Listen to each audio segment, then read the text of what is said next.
Vous.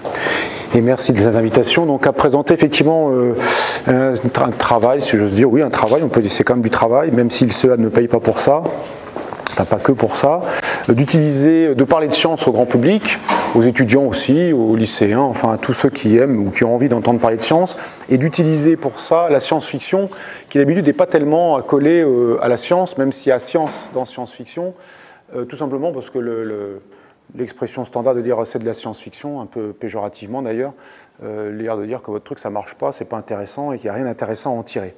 Alors en fait la science-fiction c'est bien plus que ça, je ne vais pas faire une conférence rien que sur la science-fiction, il y aurait beaucoup de choses à dire comme genre littéraire, très connu cinématographiquement, mais qui est bien plus riche du point de vue de la littérature de science-fiction. Je ne sais pas s'il y en a qui lisent de la science-fiction dans la salle, un peu? Oui, non? Non. Ah, bon, j'espère, très bien. Et donc il y aurait beaucoup à dire sur la science-fiction littéraire qui est bien plus intéressante. Si ça vous intéresse, lisez-en, bien sûr, ou même si ça ne vous intéresse pas, lisez-en, ça vous intéressera probablement. Et venez éventuellement au festival qui s'appelle Les Utopiales, qui est un festival de science-fiction, dont je suis le président et qui se déroule chaque année à Nantes, à peu près autour du 1er novembre. Cette année, ce sera du 31 octobre au 4 novembre. Et donc moi, j'utilise la science-fiction plutôt cinématographique, parce que c'est celle qui est la plus connue, la plus vue aussi, et puis elle produit des images. Alors ça, c'est intéressant, des images, on peut les montrer. C'est la plus connue. Évidemment, si on veut parler à un grand public, il faut partir d'un point de départ commun. Alors, par défaut, le point de départ commun, ça ne va pas être la physique, enfin, sauf s'il y a des physiciens dans la salle ou des étudiants scientifiques, évidemment. Il y a des gens qui savent de la physique un peu, ou beaucoup, ou de la chimie, un peu de chimie. On pourrait faire des choses avec la chimie ou même la biologie. Je pense qu'il y a des choses à faire. Et puis les mathématiques aussi. Il y a beaucoup de choses dans les films en général, mais de SF un peu de mathématiques, biologie, chimie. Et donc il faut partir d'un vécu commun. Et partir de ces films, ben, évidemment, c'est très pratique parce que souvent ils ont été beaucoup vus. Beaucoup de gens les ont vus. Même ceux qui n'ont pas vu les films que j'utilise, parce que j'utilise à chaque fois des blockbusters, comme on dit en bon français, même ceux qui ne les ont pas vus, on leur a tellement rebattu les oreilles avec qu'en fait, ils les ont vus. Plus exactement, ils ont vu les choses qui sont nécessaires. Par exemple, est-ce qu'il y en a qui n'ont pas vu Star Wars dans la salle? Probablement, quelques-uns. Mais est-ce qu'il y en a qui ignorent ce qu'est un sabre laser? Ah voilà, il y a quand même une personne qui ignore aussi ce qu'est un sabre laser. Bon, on en parlera en 2 minutes tout à l'heure, et puis vous allez voir ce que c'est un sabre laser. C'est un sabre avec de la lumière, un laser. Bon. Voilà. Et on fait des coups terribles et on bute ses ennemis. Donc on a compris l'idée, même si on ne l'a pas vu, et même si on n'a pas vu le film, on sait ce que c'est parce qu'on en a vraiment entendu parler. Donc c'est ça l'intérêt d'utiliser ces œuvres de fiction cinématographique les plus connues, parce qu'il y a aussi des œuvres cinématographiques extrêmement intéressantes à discuter, sans parler des œuvres littéraires, mais extrêmement intéressantes à discuter au cinéma, mais qui sont très peu connues. Par exemple, qui a vu le film Icarier XB1? Genre, ah, voilà, 2 personnes. Vous voyez, c'est toujours à peu près les mêmes niveaux de personnes. Peu de personnes n'ont pas vu Star Wars, peu de personnes ne savent pas ce qu'est un sabre laser, peu de personnes ont vu Icarier XB1. Donc voilà, si on tape dans les trucs que personne ne connaît, c'est facile. Et du coup, j'ai besoin de raconter ce que c'est. C'est de la science-fiction tchécoslovaque de 1963. Donc ça vaut. C'est pas sans intérêt du tout pour l'histoire du cinéma de science-fiction. Si vous ne l'avez pas vu, essayez de le voir, de le pirater, de demander à ceux qui l'ont vu où ils l'ont vu. Enfin, démerdez-vous, regardez-le, c'est un film intéressant, les effets spéciaux sont spectaculaires, 1963, en Tchécoslovaquie, mais c'est un film très malin, intellectuellement très malin, il y a beaucoup de choses très intelligentes dans ce film, et regardez-le, et après regardez 2001 l'Odyssée de l'espace. Voilà. Et demandez-vous le jeu des 7 points communs, et vous allez voir que 2001 a beaucoup emprunté visuellement, pas dans l'histoire, mais visuellement, a beaucoup emprunté à ce film, par exemple. Donc si on s'intéresse à l'histoire du cinéma de science-fiction, Icarier XB1, c'est un film qui a un rôle important. Bon, donc tout ça pour dire que j'utilise les choses les plus connues, parce que ça permet de partir d'un point de départ connu. Alors aujourd'hui, on va discuter, alors je vous ai fait un petit mélange de tous ces trucs, un peu de Star Wars, un peu de Spider-Man, ou des super-héros, un peu de Superman, un peu d'Avatar. Sur Star Wars, je peux parler, je pense, 5 ou 6 heures sans m'arrêter. Les super-héros, et Spider-Man en particulier, je pense 2-3 heures. Les super-héros en général, ou Superman en particulier, 5 ou 6 heures. Les super-héros en général, Superman plus 2-3 heures sur tous les autres. Avatar, on peut parler des plombes. Il y a des choses sur Gravity, il y a des choses sur Interstellar, j'ai des choses sur Seul sur Mars. Enfin, vous en prenez un, et boum, ça part. Donc il y a énormément de choses à dire, d'analyses que l'on peut faire. Alors l'idée, c'est pas de dire qu'est-ce qui marche pas. La réponse à peu près simple, c'est « ça ne marche jamais ». Si vous dites ça, vous vous trompez rarement parce qu'en général, ça ne marche pas effectivement. Donc ce n'est pas très intéressant de discuter ce qui marche et ce qui ne marche pas dans ces films. C'est plutôt On peut le faire à l'occasion, bien sûr, parce qu'il ne s'agit pas de passer des idées fausses, mais c'est plutôt, ce qui m'intéresse plus, c'est ce que j'appelle pratiquer les sciences, c'est-à-dire, en fait, mener une enquête scientifique sur ces mondes, chaque fois qu'on le peut, et trouver des informations, déterminer des informations, quand c'est possible, parce qu'il y a des tas de situations, parce que ça ne marche pas bien du point de vue de la physique, où on ne peut pas faire grand-chose, déterminer des informations qui ne sont pas données explicitement par le film, explicitement par l'œuvre. On va voir tout à l'heure, on peut déterminer la puissance d'un sabre laser, un sabre laser combien de watts, hein, voilà, dit brutalement. On peut faire tout un tas de petites enquêtes comme ça. On peut classer les Jedi, dire c'est qui le plus fort, et ce n'est pas une affaire d'opinion, hein, c'est une affaire de quantitatif, avec un nombre. On dit lui il est plus fort pour telle raison, ou dans telle situation il est plus fort que tel autre pour telle raison, et on va voir ce que ça veut dire fort évidemment. Donc on peut faire ces enquêtes, et puis on peut aussi faire de l'évocation quand on voit des choses, qu'est-ce que ça évoque du point de vue de la physique, qu'est-ce que ça rappelle, qu'est-ce que ça pourrait être, que ça n'est jamais évidemment dans le film, mais qu'est-ce que ça pourrait être. Et donc c'est faire cette enquête scientifique qui m'intéresse le plus, pour montrer comment un cerveau scientifique s'empare d'une question mal posée, par exemple, quel est l'âge de l'univers, et essaie d'y répondre. Alors en général, ce n'est pas un cerveau, c'est plein de cerveaux, et ça prend un siècle. Là, la situation, elle pourrait être quelle est la puissance d'un sabre laser, voici les 6 DVD, quand vous les avez vus, vous avez 1 heure pour répondre à la question. Et puis on voit. Donc on fera comme ça un certain nombre de petites enquêtes marrantes. En commençant par Star Wars, on verra, je vais essayer de faire 1 heure, et puis bon, on coupera où ça ne va pas. De toute façon, sachant que je peux passer des plombes sur n'importe quel sujet il y a là-dedans, et que de toute façon, ces conférences, certaines d'entre elles, comme ici aujourd'hui, sont filmées, donc vous pouvez les retrouver sur Internet si vous voulez chercher. Alors, on va commencer par la force, évidemment, des Chevaliers Jedi. Ça, c'est un point important. Alors, la force, pour ceux qui n'ont pas vu Star Wars, c'est une espèce de pouvoir incroyable qu'ont les Jedi, d'accéder à la force. Les Jedi, il y a beaucoup de gentils et 2 méchants, et puis, à la fin, les gentils gagnent. Donc voilà, ça, c'est un résumé de Star Wars. Il y a quelques histoires de famille. Bon. Ce qui est intéressant, c'est ce qu'on en dit de cette force, parce que force, c'est quand même un mot qui relève de la physique, pas que, bien sûr, mais c'est un mot qu'on utilise en physique. Alors, 2 choses. En bas, une image où on voit une démonstration de l'usage de la force par un méchant, qu'on reconnaît facilement parce qu'il a des petits yeux méchants. Et les gentils ont toujours des grands yeux bleus. Enfin, on peut s'amuser à regarder ces films de science-fiction de 1000 façons différentes, hein, sur la sociologie, sur la philosophie, sur la représentation des genres, sur qui sont les méchants, qui sont les gentils, les gueules qu'ils ont. Regardez les méchants, ils ont des petits yeux méchants, ils sont tout noirs, ils ont des griffes, ça bave, enfin, vous voyez le genre. Les gentils, ils ont des yeux bleus, ils sont blonds. Si vous prenez même E.T. qui a une sale gueule, quand il veut se cacher, il met une perruque blonde et il a des yeux bleus. Donc c'est pour vous dire que voilà, on peut s'amuser à les regarder de plein de façons différentes et par exemple par la science. Alors, il y a une définition aussi qui est donnée de la force, qui est donnée par Obi-Wan Kenobi, qui est un gentil, et qui nous dit, enfin qui répond à une question d'un futur gentil, c'est un champ d'énergie créé par tous les êtres vivants, il nous entoure et nous pénètre, il lie la galaxie tout entière. Alors là encore, je pourrais élaborer, je pense 1 heure ou 2, rien que sur les mots qui sont utilisés dans la science-fiction pour faire vrai. Certains de ces mots sont des mots réels, qui sont vraiment pris du champ lexical de la science, d'autres sont des mots inventés. Le goût-niaffeur de Piroulet a clenché ce qui a empêché le motivateur d'hyperpropulsion de déclencher le vaisseau et on est dans la merde. Voilà, ça c'est une phrase pseudo-technique qui veut faire vrai mais qui n'est pas vrai, il n'y a aucun mot cohérent. Puis des fois, il y a des mots qui font vrai. Dans celui-là, il y a une situation qui fait vrai. Il y a galaxie qui relève de l'astrophysique. Une galaxie, c'est une collection de 150 milliards d'étoiles. Pour notre galaxie, à peu près 150 milliards d'étoiles, liées entre elles par leur gravité. Le mot champ relève de la science, pas que de l'agriculture.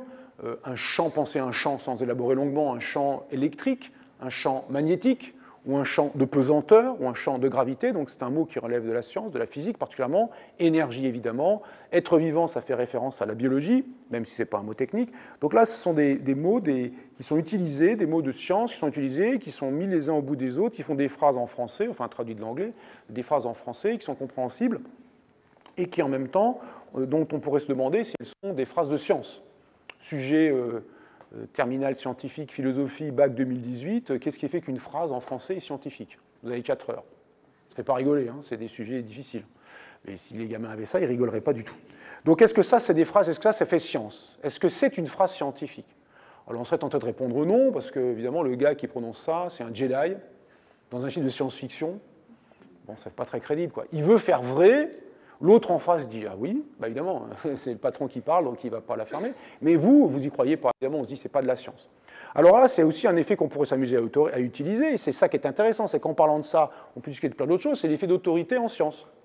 Par exemple, moi j'ai fait cette expérience avec des étudiants en terminale, une fois, terminale scientifique, en m'arrangeant avec le professeur. Je vais aller parler de Star Wars, de faire de la physique de Star Wars, mais ça a été annoncé sous toute autre chose, une conférence d'astrophysique.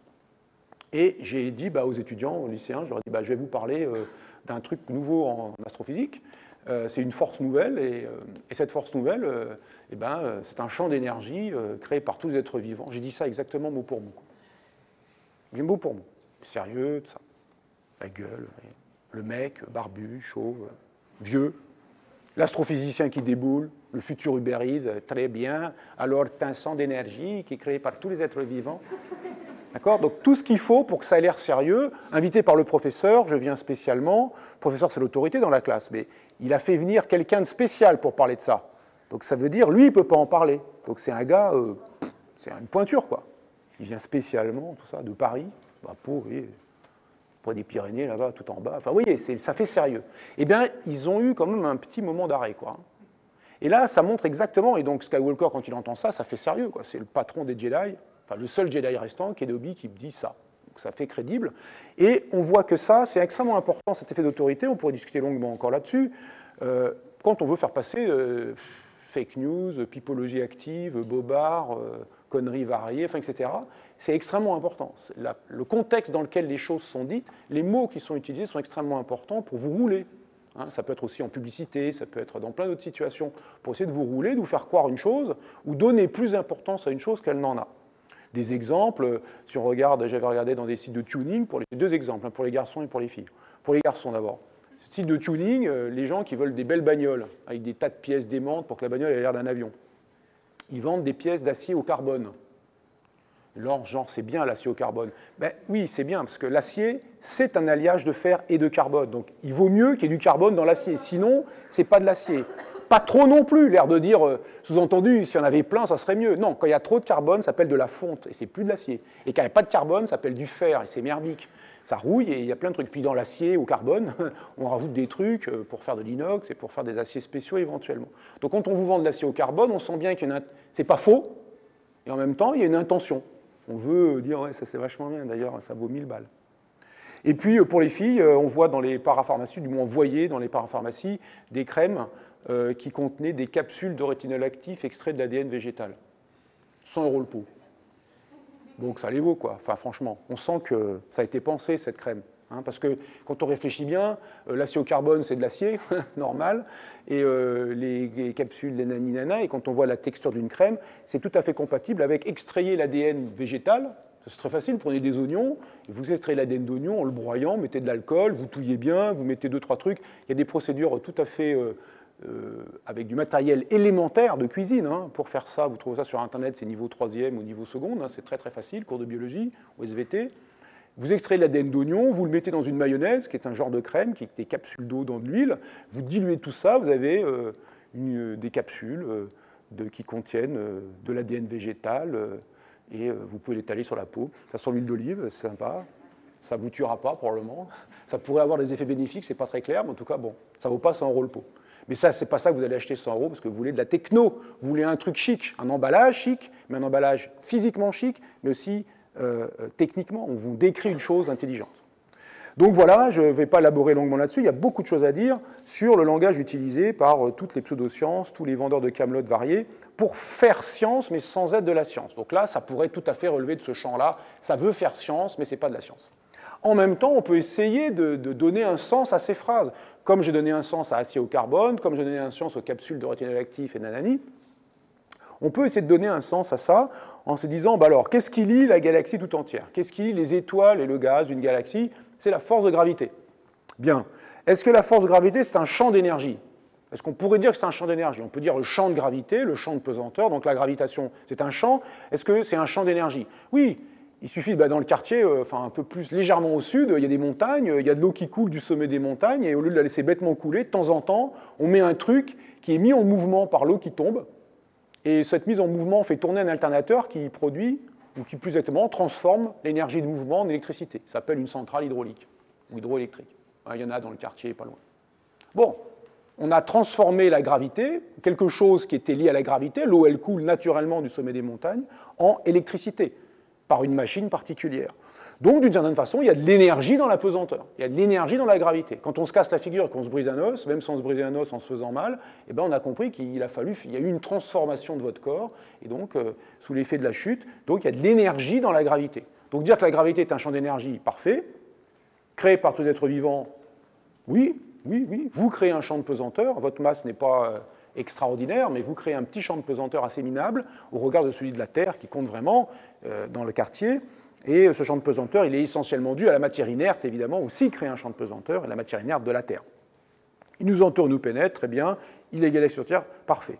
Donc ça, c'est compatible avec, sans être extraordinairement bien écrit, la force de gravitation. Hein, si un étudiant, puisqu'il y a des étudiants dans la salle, on va faire l'expérience, non, on va pas faire l'expérience, mais si on va faire l'expérience inverse, c'est-à-dire si c'est vous qui posez la question, qu'est-ce que la gravité, et que votre camarade étudiant répond ça, vous lui mettez quoi?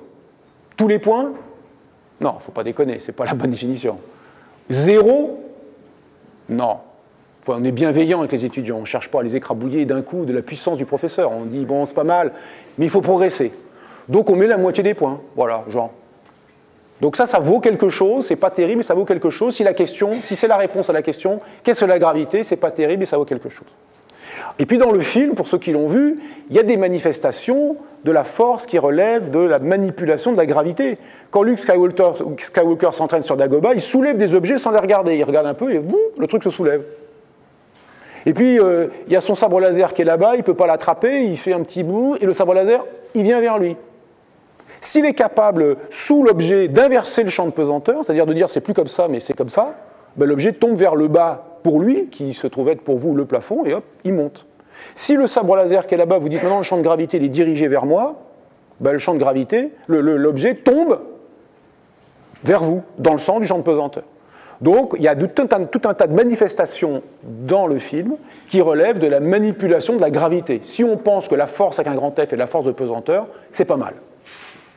Donc là, ça construit une sorte de cohérence. Bon, après, il y a l'image d'en bas, qui là, évidemment, est plus fâcheuse. Parce que l'image d'en bas, elle ne relève absolument pas de la pesanteur. Elle relève plutôt du champ électrique, du champ électrostatique, de l'électricité, des phénomènes électriques. L'empereur est en train d'utiliser la force pour électriser Skywalker qu'on ne voit pas, qui est là, en train de se tortiller. Il est en train d'utiliser la force comme un générateur de tension. Question, quelle est la différence de potentiel entre l'empereur et le sol? Vous avez 1 heure. Ça fait moins rire cette conférence d'un coup. On se dit merde, il faut réfléchir. Et voilà, c'est quoi? Combien il y a de volts? Dit autrement, combien il y a de volts entre l'empereur et le sol? Alors, bon, on ne sait pas. Alors on peut regarder, par exemple, si vous êtes déjà allé au Palais des Découvertes à Paris, peut-être dans d'autres endroits, il y en a peut-être à Bordeaux, au CCST à Bordeaux, peut-être il y a ça. Il y a des machines électrostatiques ou dans des laboratoires de physique, des machines électrostatiques, mais là c'est une machine électrostatique particulièrement spectaculaire, puisqu'une électrode est jouée ou tenue par une humaine. Donc il monte sur un support, le support est relié à un générateur de tension qui a mis à 300 000 volts de différence de potentiel avec le sol. Elle tient dans sa main un bâton métallique pointu. Alors vous voyez que pour des raisons évidentes, cette personne va être chargée électriquement, et pour des raisons évidentes, on met des gens qui ont des cheveux. C'est-à-dire que moi, j'ai jamais réussi à monter sur ce truc, mais bon, je ne désespère pas un jour de pouvoir faire moi-même la force. Et puis, il y a le médiateur scientifique qui est en face, qui tend lui aussi un bâton métallique pointu.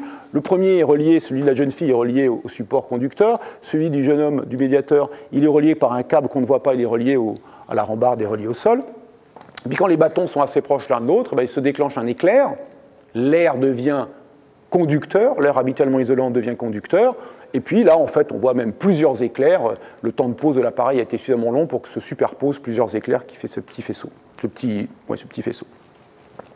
Donc ça marche, il n'y a pas de problème. Si vous vous branchez à un générateur de tension habilement choisi, vous pouvez faire des éclairs, vous-même avec votre propre corps.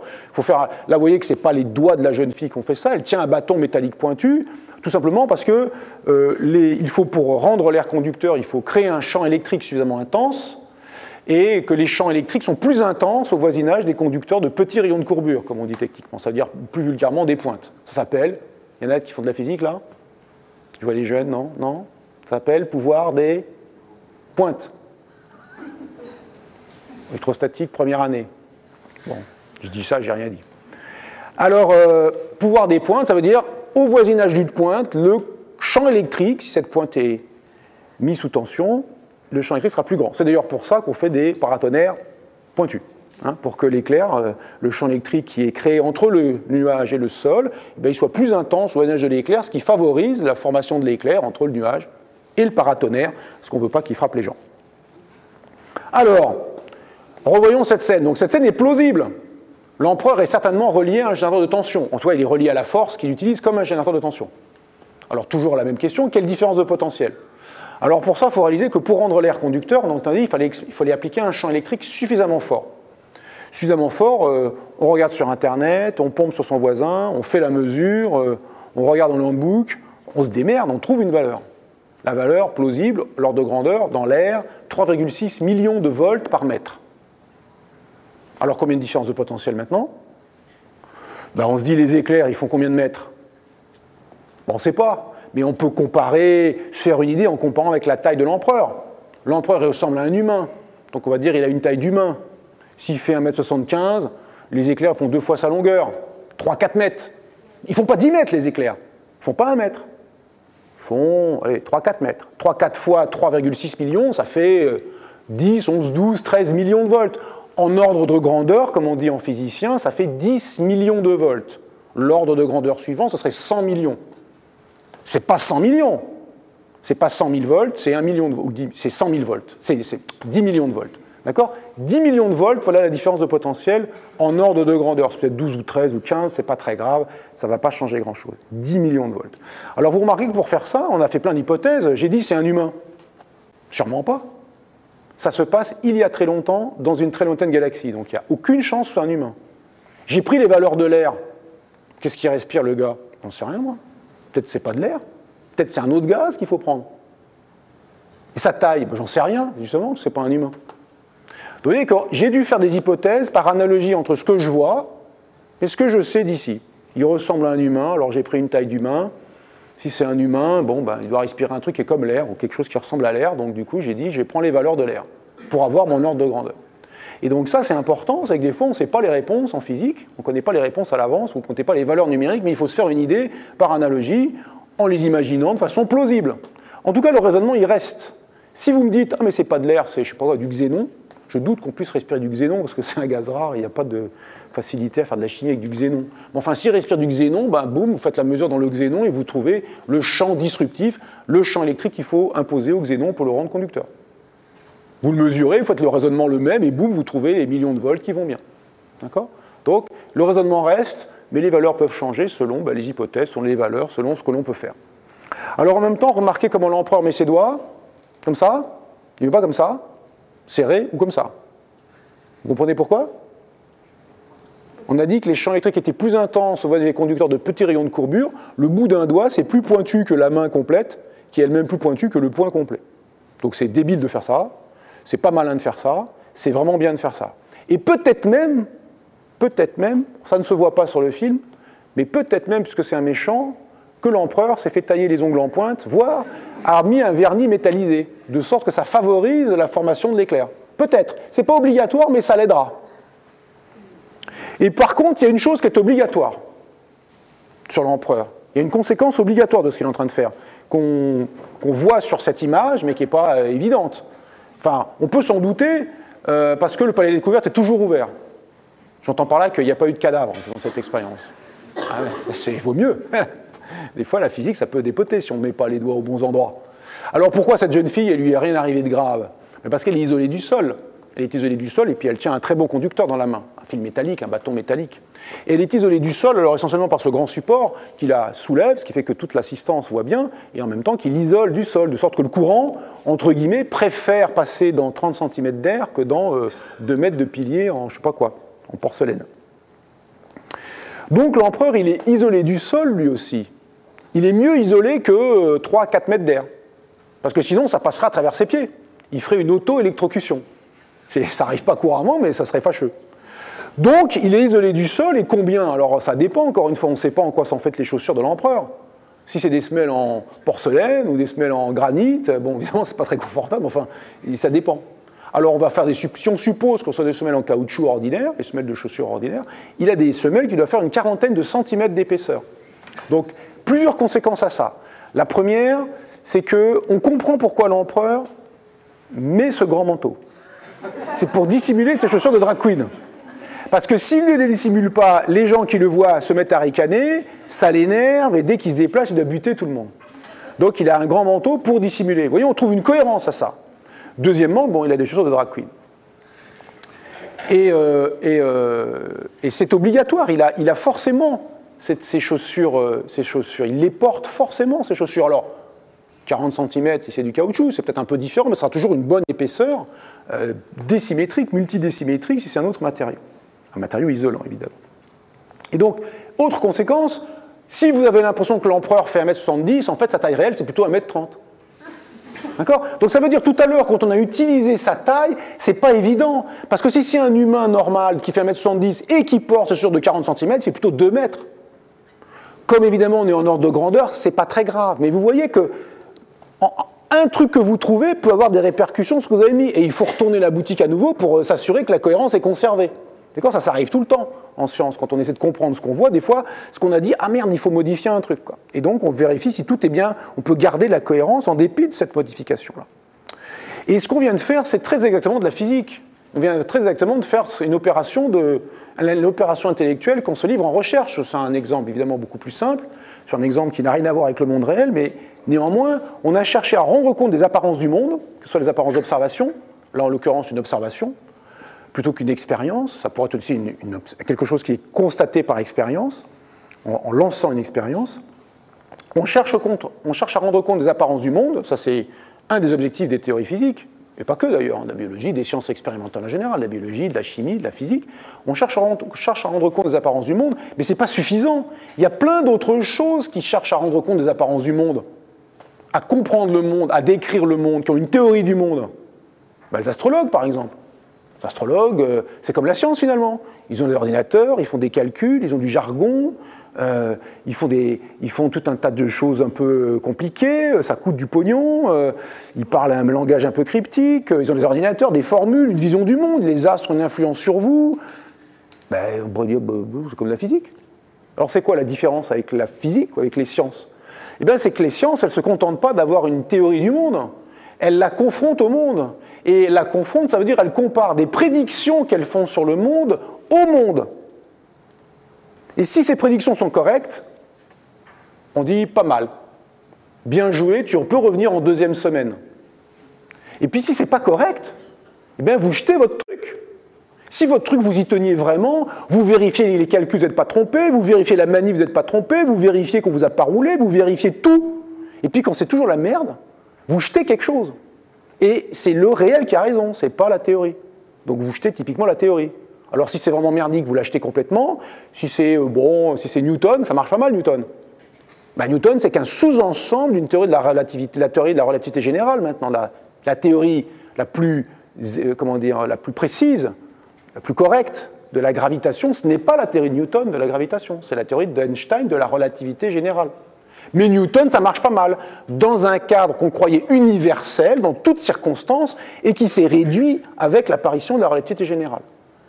Donc ce qui fait que l'astrologie n'est pas une science, c'est tout simplement le fait que quand elle fait des prédictions et qu'elle se trompe, il en suffirait d'une, en pratique c'est pratiquement toutes, il en suffirait d'une, quand elle se trompe, elle ne remet pas en cause sa méthodologie, elle ne remet pas en cause les fondements qui ont amené à faire cette prédiction. Alors que les physiciens, les physiciennes, biologistes, chimistes, ils font ça. Ils remettent en cause, des fois ça peut être long, des fois c'est compliqué, des fois on n'a pas envie, c'est ma belle théorie, et puis quand c'est Aristote qui parle, et que c'est intelligent, que c'est logique, et ça tient bien la route, ça tient 20 siècles. Donc ça ne veut pas dire que c'est trivial à faire, ce n'est pas des malins forcément, mais si vous collez à la méthode, à la fin ça passe. Ça va prendre du temps. Ça prend des fois beaucoup de temps. Et la théorie n'est pas forcément fausse. Aristote, c'est tout faux. Des fois elle est juste pas aussi géniale qu'on pensait. Et ça reste quand même super bien, c'est la gravitation classique de Newton, par exemple. Donc, en faisant ça, en faisant une prédiction sur ce monde, on fait de la physique, on fait des sciences, parce qu'on donne les moyens à quelqu'un, même si ça reste tout théorique pour le coup, de rentrer dans le film, de s'approcher de l'empereur, de dire « Ah, hop !» de soulever la robe de l'empereur pour vérifier qu'il a les chaussures qu'on prétend. C'est-à-dire, quelles que soient ses chaussures, qu'il a des chaussures plus isolantes que 3 ou 4 mètres d'air, avec un peu de marge, parce que des fois, il veut électrocuter des gens à 5-6 mètres. Donc bon, Donc, c'est pas grave, c'est 40 cm, c'est du caoutchouc, mais s'ils portent des chaussures en diamant, c'est bon. On fait le calcul avec le diamant. Et on trouve les bonnes épaisseurs. Donc, il y a il y a la possibilité que ce que je raconte, qui est cohérent, il n'y a aucune incohérence avec la physique. C'est juste un petit peu curieux, parce qu'on ne voit pas le câble qui amène les 10 millions de volts. Enfin, je veux dire, il n'est pas branché à rien, il est comme ça tout seul. Donc, c'est ça qui est un peu curieux. Ça vient de la force, évidemment. Donc là, c'est très curieux pour nous. Mais si on oublie ce détail-là, tout le reste est cohérent. Tout le reste est cohérent. Skywalker, il prend le courant électrique, il en prend même bien, il fume un peu, quoi. Donc ça rigole pas. On va revenir là-dessus tout à l'heure.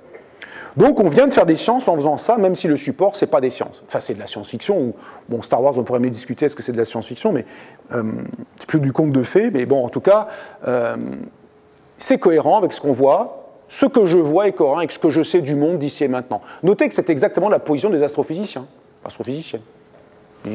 Les étoiles, la lumière, enfin, c'est comme les druides dans Astérix, hein, ils attendent que les druides corses, ils attendent que le gui tombe tout seul des arbres, ben là, les astrophysiciens, la lumière tombe toute seule, il faut juste casser la tête à la ramasser, quoi.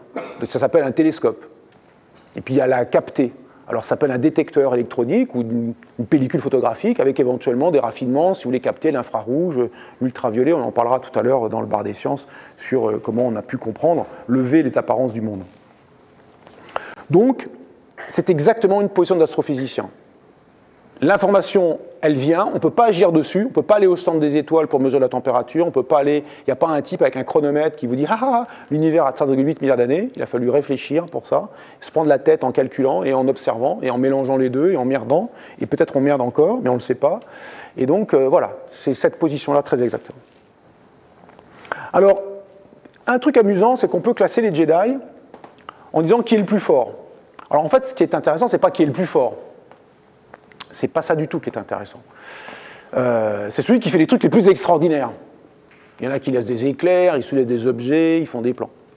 Alors, ça veut dire quoi être le plus extraordinaire? En physique, l'entité qui permet de quantifier votre capacité à faire des transformations, elle s'appelle l'énergie. Si vous voulez construire cette table, il va falloir dépenser l'énergie. Si vous voulez la détruire, il faut aussi dépenser l'énergie. Si vous voulez la refroidir, il faut dépenser l'énergie. Si vous voulez la chauffer, pareil. Si vous voulez la déplacer, il faut. Si vous voulez la ramener, il faut encore. Quoi que vous fassiez, il faut payer l'énergie. Et on pourrait dire, le Jedi, il est plus fort. Et donc, vous voyez que fort, vous voyez déjà le vocabulaire des physiciens qui est merdique parce qu'il est repris du vocabulaire courant pour lequel être fort, c'est avoir de l'énergie. Sauf que force et énergie sont des notions différentes en physique. Donc l'énergie, ça a une mesure de votre capacité à faire des transformations, à transformer le monde. Donc les Jedi qui sont énergétiques, ce seraient ceux qui ont le plus d'énergie. Oui, mais à quoi ils s'alimentent, les Jedi? À la force, qui est un champ d'énergie. Vous voyez déjà comment ils jouent sur les mots, et c'est la vie est dure, hein. Vous me suivez, hein? Parce que dans les cours de physique, il faut faire attention, on ne mélange pas force et énergie, comme on ne mélange pas poids et masse, évidemment. Donc, ils ont besoin d'avoir beaucoup d'énergie. Ils ont tous accès à la même chose, la force, avec un grand F, qui est un champ d'énergie. Ils ont tous accès au même grand réservoir d'énergie qui remplit tout l'univers, créé par tous les êtres vivants et blablabla. Donc c'est pas comme ça qu'on va les classer. Ils ont tous accès au même stock.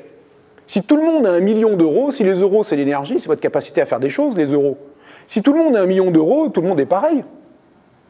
Mais qui est-ce qui fait le plus de transformations avec son million d'euros? Qui est-ce qui fait le plus de choses avec son million d'euros? Ce n'est pas le fait qu'il y ait 1 million d'euros qui fait les choses. Dit autrement, c'est quoi être riche? C'est pas avoir du pognon, contrairement à ce qu'on dit souvent. C'est être capable d'en dépenser beaucoup. C'est pas la même chose. Parce que si vous avez 1 million et que vous ne touchez jamais, vous allez vivre chichement, pauvrement, diraient les gens qui vous voient passer. D'accord? Donc être riche, c'est votre capacité à dépenser du pognon. Et sinon, si vous n'avez pas 1 million, vous n'allez pas en dépenser beaucoup. C'est pas sans intérêt, c'est pas sans décorrélation entre votre stock de pognon et le rythme auquel vous pouvez le sortir. Il y a un rapport, mais c'est votre capacité à dépenser du pognon. Qui est fort chez les Jedi? Ben, c'est ceux qui sont capables de dépenser de l'énergie, le rythme auquel ils vont dépenser l'énergie. Et ce rythme, qu'on appelle aussi débit d'énergie, c'est la puissance en physique, ça s'appelle la puissance. Et donc les Jedi forts, entre guillemets, sont les Jedi pas énergétiques, ils ont tous le même grand réservoir d'énergie, la force. C'est les Jedi puissants, ceux qui sont capables de sortir l'énergie rapidement, avec un grand débit. D'accord? Pour en venir avec l'analogie monétaire, si vous avez 1 million d'euros, je pense qu'à Pau, il doit pouvoir se construire une belle maison pour ce tarif-là. Bon, une maison correcte, disons, c'est pas le grand luxe, mais pas mal. Sauf que si ce million d'euros vous a été octroyé par une vieille tante décédée qui connaît vos capacités dépensières et qui, dans son testament, spécifie que ce million d'euros ne sera à vous qu'au rythme maximum de 1 000 euros par mois, vous n'êtes pas mécontent, quand même. 1 000 boules par mois qui tombent comme ça va. Mais vous ne construirez pas de maison avec ça, parce que personne en France bosse pour faire des maisons à 1 000 par mois. En Chine peut-être, ou ailleurs, mais pas en France. Donc vous avez l'énergie, vous avez 1 million d'euros, ce qui est une belle somme, mais vous n'avez pas le bon débit d'énergie, le bon débit d'argent pour faire quelque chose qui est, par exemple, construire une maison. S'il s'agit de se nourrir, 1 000 euros par mois, ça va. On doit pouvoir quelques bons gueuletons et s'acheter des pâtes. Donc maintenant, pour classer les Jedi, on va essayer de quantifier la puissance dont ils disposent, le rythme auquel ils sont capables de piocher dans la force pour faire des choses. Alors voilà, vous avez 1 heure. Même petite manip. Skywalker s'entraîne sur Dagobah, il y a Yoda ici qui lui apprend à maîtriser la force. Là, c'est pas très dire, c'est juste un arbre droit. Mais, plus marrant, il soulève des caisses sans les toucher. Il utilise la force de façon antigravitationnelle. Alors, si on regarde un peu la séquence, il soulève une caisse contre la gravité de la planète. Si je connais la gravité de la planète, la masse de la caisse et la vitesse à laquelle il soulève, j'ai la puissance de Skywalker. La gravité de la planète, j'en sais rien. C'est un humain qui ressemble à un humain, même si ce n'en est pas un. Bon, je vais dire, comme la Terre, pour vous dire quelque chose. La caisse, c'est pas 2 kilos cette caisse. Ça pèse pas non plus 1 tonne. C'est une grosse caisse de Barda Mili, genre Mili, ou de cantine, on va dire peut-être 50 kilos, peut-être 100 kilos. En tout cas, pas plus que 100 kilos, on n'y croit pas trop quand même. 50 kilos, on y croit. Et les soulever, alors on pourrait comparer dans le film, typiquement la hauteur du gars, on va dire 2 mètres en chiffre rond, à peu près 1 seconde. 50 kilos, 2 mètres, 1 seconde, la gravité de la Terre, ça fait 1000 watts. Encore en chiffre rond. 1000 watts. 1 kilowatt. Alors on peut se dire, si on ne sait pas ce que c'est un watt, 1000 watts c'est plus qu'un watt, ça c'est déjà ça, mais on ne sait pas si c'est beaucoup ou pas beaucoup. Ça c'est embêtant, c'est le problème des unités en physique. Il y a toujours des unités, c'est pas 1000, c'est 1000 watts. Et si on ne sait pas ce que c'est un watt, on ne sait pas si 1000 watts c'est beaucoup ou pas beaucoup. Alors 1000 watts par exemple, ça c'est pas vous, c'est personne dans la salle, même les jeunes baraqués, là c'est no chance, ou alors pas longtemps, à moins qu'il y en ait qui soit un sportif de haut niveau. Parce que le Tour de France, en vélo, les gars qui montent le Tourmalet en 20 minutes, c'est 400 watts à peu près pendant 20 minutes. Et ils arrivent, ils sont un peu cuits. Enfin, si vous essayez de faire ça, ça devrait vous occuper plus que 20 minutes normalement.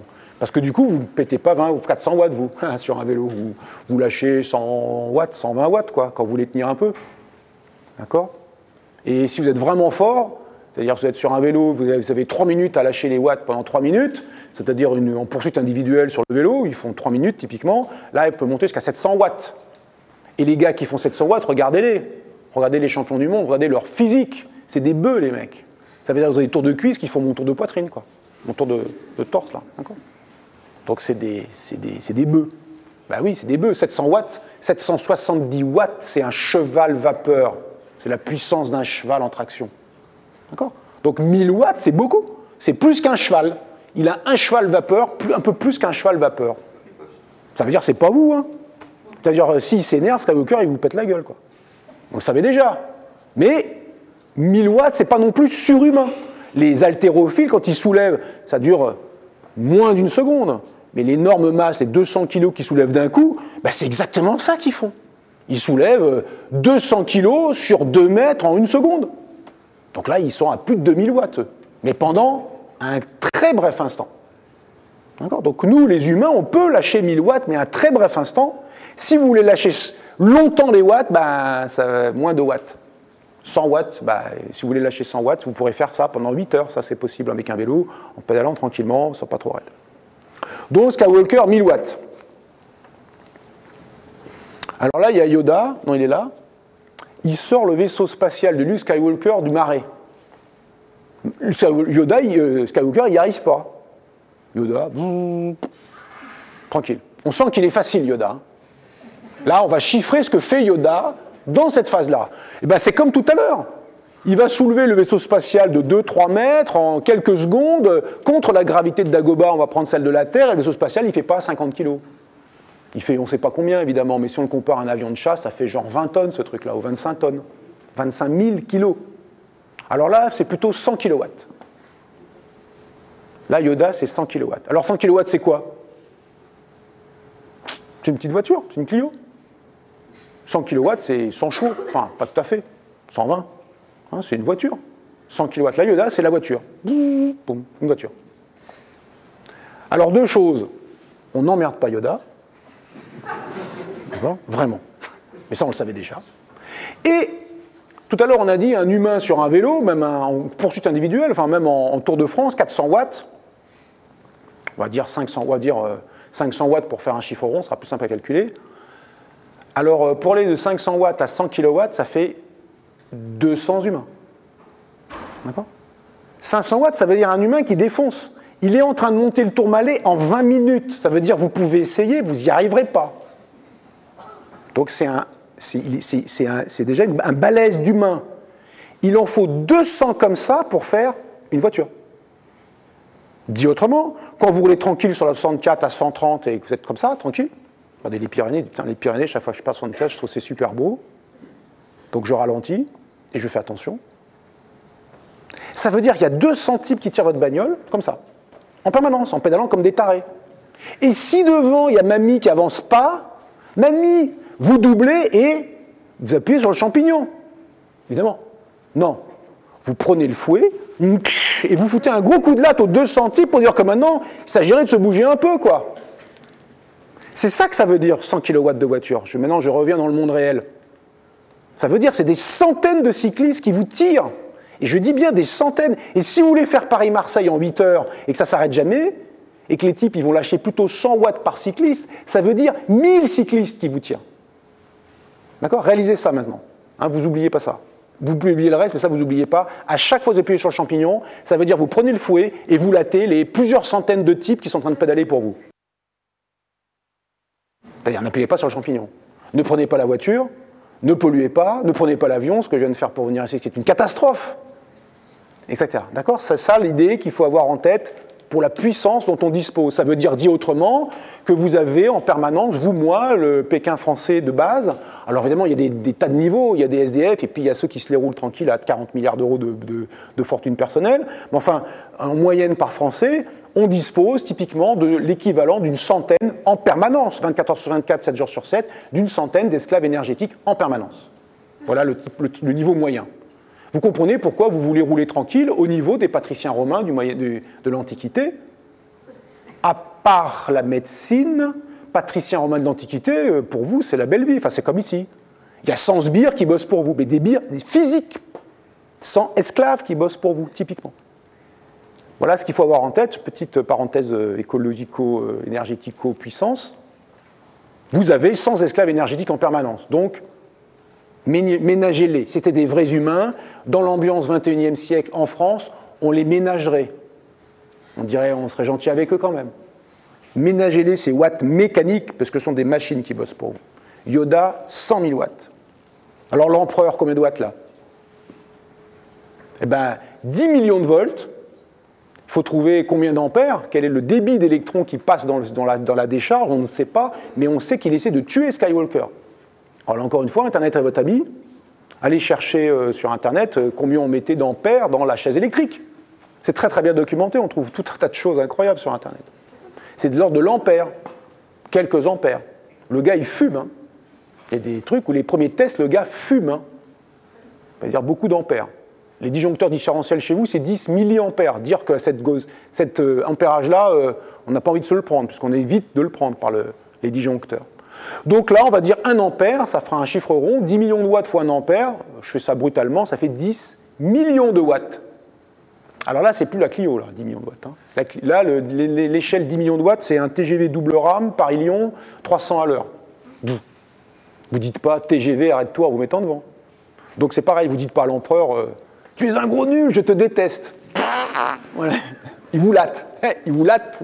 10 mégawatts, il a. Donc il peut vous tuer, mais ça ne pose pas de problème pour lui. Et alors bien sûr, le cas ultime dans cette situation-là, Là, on voit qu'Aigonjin, il a une grosse porte en métal. Quand il s'est fermé, il y a deux méchants de l'autre côté, il veut leur casser la figure. La porte se ferme, il prend son sabre laser, il plonge dans la porte, il touille un peu. Et au bout de quelques secondes, poum, de l'autre côté, ça fond. Il fait fondre un morceau de porte en métal. Encore quelques secondes, si on regarde le film, ça fait peut-être 3 à 5 secondes. Encore en ordre de grandeur, ça ira bien. Alors combien il faut pour ça? Combien de joules? Quelle énergie il faut? Et on divise par la durée, 5 secondes, 3 secondes. En divisant l'énergie nécessaire par la durée, on obtient le débit d'énergie, les joules par seconde, qu'on appelle les watts. Alors combien il faut d'énergie pour faire fondre une grosse porte en métal? Ben, ça va dépendre du métal, ça dépend de la taille de la porte, c'est-à-dire de la masse de ce qu'il a fait fondre. Alors pour la porte, on va prendre par exemple de l'acier au carbone, ça m'a l'air très bien. D'abord les nombres sont faciles à trouver, et puis si c'est pas de l'acier au carbone, on s'en fout, vous prenez un autre truc, et puis on change les nombres et c'est marre. On ne prend pas des métaux débiles du genre du plomb, ou des métaux mous, ou des métaux à basse température de fusion. On veut que c'est une porte genre, elle est là pour résister, c'est une porte sérieuse, quoi. Une porte de protection. C'est pas un truc tout mou, on passe à travers. Donc il y a des trucs qu'on pourra écarter, d'autres qu'on pourra garder. Bon. En tout cas, c'est pas le métal de la mort qui tue, je sais pas quoi, l'adamantium, ce que vous voulez, quoi. Non. C'est forcément, ce métal, un mélange des 92 éléments de la classification périodique. Parce que moi, si c'est un truc magique, je passe à autre chose, je vais faire de la science. Donc ce métal, je ne sais pas ce que c'est, mais c'est forcément un truc qu'on pourrait faire sur Terre. Même si on ne sait pas le faire, on n'a pas trouvé cet alliage, je ne sais quoi, on n'a pas d'idée. Je prends de l'acier pour me faciliter les recherches de valeurs numériques, mais ça pourrait être ce qu'on veut. Mais, réel, dans la classification périodique, mélange. Bon, alors, si c'est de l'acier au carbone, combien d'acier au carbone? Il faut regarder la taille du rond qu'il a fait, comparé à la taille du bonhomme. Alors, lui, c'est pareil, hein, c'est un Jedi, donc de temps en temps, il doit envoyer des éclairs, donc il a des pompes. Enfin bon, en tout cas, au final, ce gars, il fait 1m83, l'acteur qui joue Qui-Gon Jinn fait 1m83. Bon, enfin, on s'en fout, s'il a une taille humaine. Hop, ça doit faire 1 mètre de diamètre. Chiffre rond, peut-être c'est 95 cm, j'en sais rien, ou 1m02, on s'en fout un peu. De l'ordre de grandeur, 1 mètre de diamètre. La porte, c'est une grosse porte de coffre qui se ferme. Donc vous vous renseignez, encore une fois, c'est toujours amusant de se dire, c'est quoi la taille, l'épaisseur des portes de coffre-fort de Fort Knox?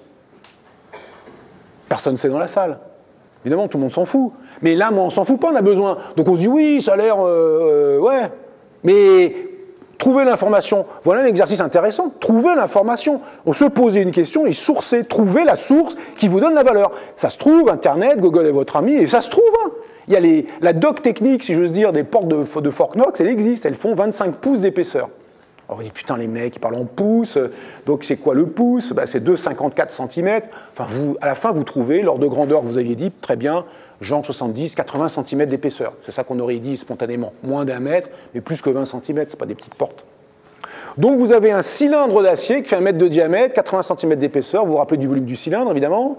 Bon, après, une fois qu'on a le volume du cylindre, on multiplie par la masse volumique de l'acier. Combien de tonnes pour 1 mètre cube d'acier? À peu près 8. Bon, comme il y a 3/4 de mètre cube, ça fait 6 tonnes d'acier. Et puis, pour faire fondre de l'acier, il faut déposer dans l'acier de l'énergie qui ne part pas, que ça va le chauffer, il faut la déposer assez vite. Donc, le sabre laser, ça va être très bien. Ça va monter la température de l'acier, la température ambiante à la température de fusion de l'acier. Vas-y, paye l'énergie pour ça. Ça se calcule. Et puis, après, il faut payer un truc qui s'appelle un bakshi, qui s'appelle la chaleur latente. Vas-y, paye la chaleur latente. Puis, une fois qu'on a payé tout ça, ça fond. Yes. On a fait un gros tas d'énergie qu'on a pu estimer. Il faut trouver toutes ces valeurs qui manquent, que je n'ai pas citées, ce n'est pas très important. Et on divise par 3 à 5 secondes, et on trouve 1 milliard de watts. Là, il fait 1 milliard de watts, le sabre laser. 1 milliard de watts, c'est beaucoup. Enfin, c'est plus que 10 millions, c'est plus que... Enfin oui, c'est beaucoup. En fait, c'est un cœur de centrale nucléaire, 1 milliard de watts. Une centrale nucléaire, 1 milliard de watts. Donc c'est beaucoup. Parce que le gars, il a un sabre laser qui est gros comme ce micro, à peu près, le manche, hein, regardez bien. Ça tient dans les mains, regardez, hein, c'est genre ça. Il appuie sur le bouton, boum, et après il fait sabre laser. Donc il a un truc qui est gros comme ça et qui lâche comme une centrale nucléaire. Donc c'est pas des piles qu'il y a dedans. Ça va pas être facile avec des piles, quoi. C'est pas des batteries de téléphone portable. Hein. C'est mieux. Alors d'ailleurs, ça peut pas être des piles, parce que si c'est des piles genre électrochimiques, il y a une limite ultime. Hein. Si on dit l'électricité, elle est dure à stocker. Ben oui, c'est dur à stocker. Parce que quand on met trop d'énergie dans de la matière, eh bien, ça finit par la casser, la matière. Si on tape dessus, ça la casse, mais si on met trop d'énergie sous forme électrochimique aussi, ça la casse. On ne peut pas mettre ce qu'on veut, autant de kilojoules par gramme qu'on veut. Il y a une limite. Si on veut dépasser la chimie c'est sympa, on fait plein de trucs, hein. Il y en a ici qui peuvent en parler bien mieux que moi, mais la chimie, pour dire les choses brutalement, c'est un électronvolt par liaison. Et puis c'est marre, ça veut dire un truc minable. Ça fait plein de trucs. Et c'est super important. Mais si on veut stocker beaucoup, c'est le nucléaire. C'est 1 million de fois plus. Oui, mais 1 million de fois plus, ça ne sera pas suffisant. Parce que la centrale nucléaire, elle ne tient pas dans le micro, la centrale nucléaire. Le cœur, il fait 20 mètres de haut, 10 mètres de diamètre. Hein, donc, et on a fait des efforts. Donc non, ça ne tient pas dedans. Non plus. Et c'est du nucléaire. C'était de la chimie, j'en parle même pas. Je visitais récemment la centrale thermique du Havre. Là où une centrale nucléaire fait 20 mètres de... Le cœur nucléaire, pour faire 1 gigawatt, fait 20 mètres de haut, 10 mètres de diamètre, même moins, 5 mètres de diamètre. Bon, il y a tout le merdier autour. Mais le cœur, la partie centrale, elle est toute petite. Bon, ben là, la tour de combustion de la centrale à charbon du Havre, elle fait 90 mètres de haut, 40 mètres de taille. Et elle fait que 600 mégawatts. Elle n'est même pas à 1 gigawatt. Elle est qu'à 600 millions. Elle n'est pas à 1 milliard. Et c'est un putain de truc, quoi, si j'ose dire. C'est un énorme truc. Bon, donc, ça ne va pas tenir dedans. Ça ne va pas tenir dedans facilement. Donc, du coup, ça veut dire que le sabre laser, on en déduit que ce n'est pas des piles, en tout cas pas des piles connues, parce qu'on reste connu, nous, on ne va pas inventer le truc qui fait poète, hein, ça ne nous intéresse pas. Dans le film, ils disent, ailleurs, ils disent les cristaux de je ne sais pas quoi. Non. Qu'on ne nous arnaque pas. Ce n'est pas des cristaux de je ne sais pas quoi. Le sabre laser, j'en déduis que c'est donc une machine qui fait des transformations. Ce n'est pas une machine avec des piles dedans. Ce n'est qu'une seule machine. Dedans, je mets de la force et il sort de la lumière. Elle ne sert qu'à ça. Comme le vélo, c'est une seule machine. Elle n'a pas de... Le vélo électrique, il y a une machine avec un moteur. Il y a une source d'énergie interne, les piles, la batterie. Mais le vélo bête, c'est qu'une machine qui ne fait rien si on ne lui met rien dedans. Et ce que vous mettez dedans, c'est de l'énergie musculaire. Et ce qu'elle produit, c'est du mouvement. Et c'est plutôt une jolie machine. Elle a un rendement qui est de l'ordre de... Même un vélo un peu minable, c'est 75-80% de votre énergie musculaire est transformée en mouvement. Les vélos des gars du Tour de France, c'est plutôt 90%. C'est des très très belles machines. Il n'y a guère que les machines électriques qui font aussi bien en efficacité. On parlait des voitures tout à l'heure. Une voiture, c'est totalement nul. Ça convertit une énergie très concentrée comme l'énergie chimique du pétrole, du gasoil ou de l'essence. Ça la convertit en mouvement. Mais 20% de l'énergie va en mouvement. Le 80%, ça chauffe le monde. C'est des super machines, ça. Il faut arrêter la voiture. Faites du vélo. Enfin, j'ai dit ça, j'ai en avion, moi, mais l'avion, c'est encore pire. Donc, la voiture, c'est une machine nulle. Les machines électriques sont des bien plus belles machines, du point de vue de l'efficacité, et le vélo, c'est vraiment génial. Alors, si on prend le sabre laser comme une machine qui, on lui met de la force dedans, le Jedi, il se débrouille, je ne sais pas comment il fait, il prend la force, il la met dedans. Et hop, ça fait de la lumière. Si le rendement de cette machine est 99,9%, autrement dit, ça n'existe pas. C'est une extraordinaire machine qu'on ne sait pas faire, avec une perte de 1 millième seulement. On ne sait pas faire ça. Les meilleures machines qu'on a, elles ont des pertes de 10%. Là, c'est 1 millième. Ça veut dire qu'il y a 1 millième de l'énergie qui est mise dedans qui part sur les côtés et qui ne va pas dans le sabre laser. Alors, en gros, si vous sortez 1 gigawatt, ça veut dire qu'il y a 1 millième d'1 gigawatt qui part sur les côtés. Ça veut dire 1 million de watts. 1 millième de 1 milliard, ça fait 1 million. 1 million de watts, c'est beaucoup. Parce que ça part en chaleur, évidemment. Ce qui n'est pas de l'énergie utile dans le vélo, c'est en frottement contre l'air, en frottement contre la route. In fine, ça part en chaleur. Dans la voiture, c'est de la chaleur du moteur, c'est de la friction dans les pistons, etc. Donc ça finit toujours en chaleur, finalement. Et donc, cet 1 million de watts, il part en chaleur dans le sabre laser. Alors après, petit calcul, les étudiants, corps noir, rayonnement du corps noir, loi de vide, enfin, etc. Je vous laisse réfléchir à ça. 1 million de watts dans un machin comme ça fait quelle température d'équilibre? Ben, vite fait sur le gaz, c'est plutôt 1000 degrés. Genre. Peut-être un peu plus même, ça va dépendre du matériau. Bon. Ça veut dire que vous avez votre sabre laser, vous l'allumez, haha, je vais vous casser la figure, vous l'allumez, et pas longtemps après, ce truc fait 1000 degrés. Bah, donc vous lâchez votre sabre laser normalement. Hein, s'il fait vraiment 1 milliard de watts, s'il fait ce qu'on voit là. Incidemment, petite remarque aussi de sécurité de laboratoire, toujours très important en physique, et en chimie aussi, on ne met jamais ses mains près de plusieurs kilogrammes d'acier en fusion. D'accord ? Dans d'autres temps, ça s'appelle un barbecue. Sauf que ce n'est pas 1500 degrés les barbecues, c'est plutôt 800, et ce n'est pas les mains qu'on met, c'est plutôt le steak. Mais on ne met pas ses mains si proches. Donc pour ces deux raisons-là, les mains proches et le fait que ça va chauffer, il a intérêt à avoir des gants, genre vulcanologue, le gars Qui-Gon Jinn. Et puis il y a quand même un détail, on ne regarde jamais directement avec ses yeux des sources intenses de lumière, c'est très dangereux pour les yeux, et donc il devrait aussi avoir des lunettes de soudeur. Enfin un truc qui protège ses yeux. Tout ça pour dire que cette scène n'est absolument pas crédible, que le sabre laser, ça ne peut pas marcher pour plein d'autres raisons, même beaucoup plus évidentes. Hein. Les sabres laser, c'est de la lumière et ils se bloquent l'un l'autre. Bon, il n'y a aucune raison. La lumière, elle ne se bloque pas. Ce n'est pas matériel. Les deux faisceaux lumineux peuvent se croiser. Il ne se passe rien. Voilà une autre raison qui est plus triviale. Celle-ci, elle est plus compliquée. Il a fallu faire tout un calcul, mais il nous a fait faire tout un détour par des questions d'énergie. Il nous a fait faire un petit raisonnement et puis raisonner sur le fait que si on devait tourner cette scène en vrai, il faudrait prendre quelques précautions de laboratoire. Alors là, c'était juste le début de Star Wars et ça fait 50 minutes que je vous baratine. On n'a pas commencé à faire tout le reste et Star Wars, il y a encore plein de trucs. Donc on peut passer un peu quand même rapidement sur Spider-Man, on va pouvoir faire des petites choses. Spider-Man, est-ce que c'est vraiment l'homme araignée? Bah oui, c'est ce qu'elle nous raconte, mais qu'est-ce qui colle bien au mur comme ça et qui est gros? Bah les araignées, c'est pas très gros, les mouches, c'est pas très gros. Ça colle au mur avec des petites glues qu'ils ont sur leurs pattes et des petits poils qu'ils ont sur leurs pattes, mais Spider-Man, il est gros, c'est pas comme une mouche. Alors que les trucs gros qui collent au mur, enfin gros, mais j'en rien, qui collent au mur, c'est plutôt ça. Des geckos, des espèces de lézards. Ils sont un peu curieux, ils font assez peur. Là. On a beau dire, quand on voit un gecko, on en voit en Corse des geckos, on en voit aussi à Madagascar, on en voit pas mal, dans des endroits un peu chauds typiquement. Ils grimpent sur tout un tas de parois, les geckos. Même vertical, ce mur-là, il monte tranquillement, ce truc-là, il monte. Ça fait entre 100 et 200 grammes, un gecko, hein. C'est pas un Spider-Man, mais quand même. Alors les pattes de gecko, il y a tout un tas de modèles de gecko, là c'est la galerie des extraterrestres, il y a tout un tas de pattes de modèles, de pattes, mais regardez, elles ont toutes des lamelles sous leurs pattes, tous les geckos ont des lamelles sur leurs pattes, un peu comme les lamelles quand on retourne un champignon, on a des lamelles, sauf que là c'est pas des champignons, et quand on zoome sur les pattes de gecko, les lamelles, ça devient des touffes de micro-poils, vous voyez 10 micromètres, la barre blanche là-haut c'est 10 millionièmes de mètre, ça veut dire 1/5 de cheveux. C'est 1/5 de cheveux, cette petite barre blanche.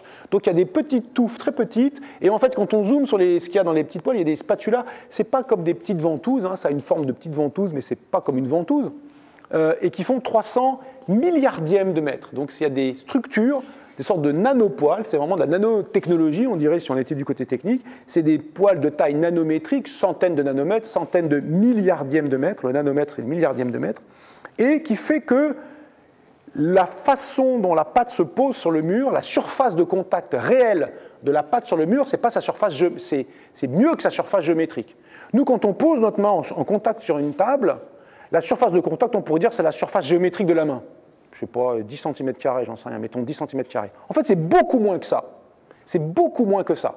C'est tous les endroits en bosse sur ma main qui sont en contact avec tous les endroits en bosse sur la table. En bosse à l'échelle des atomes.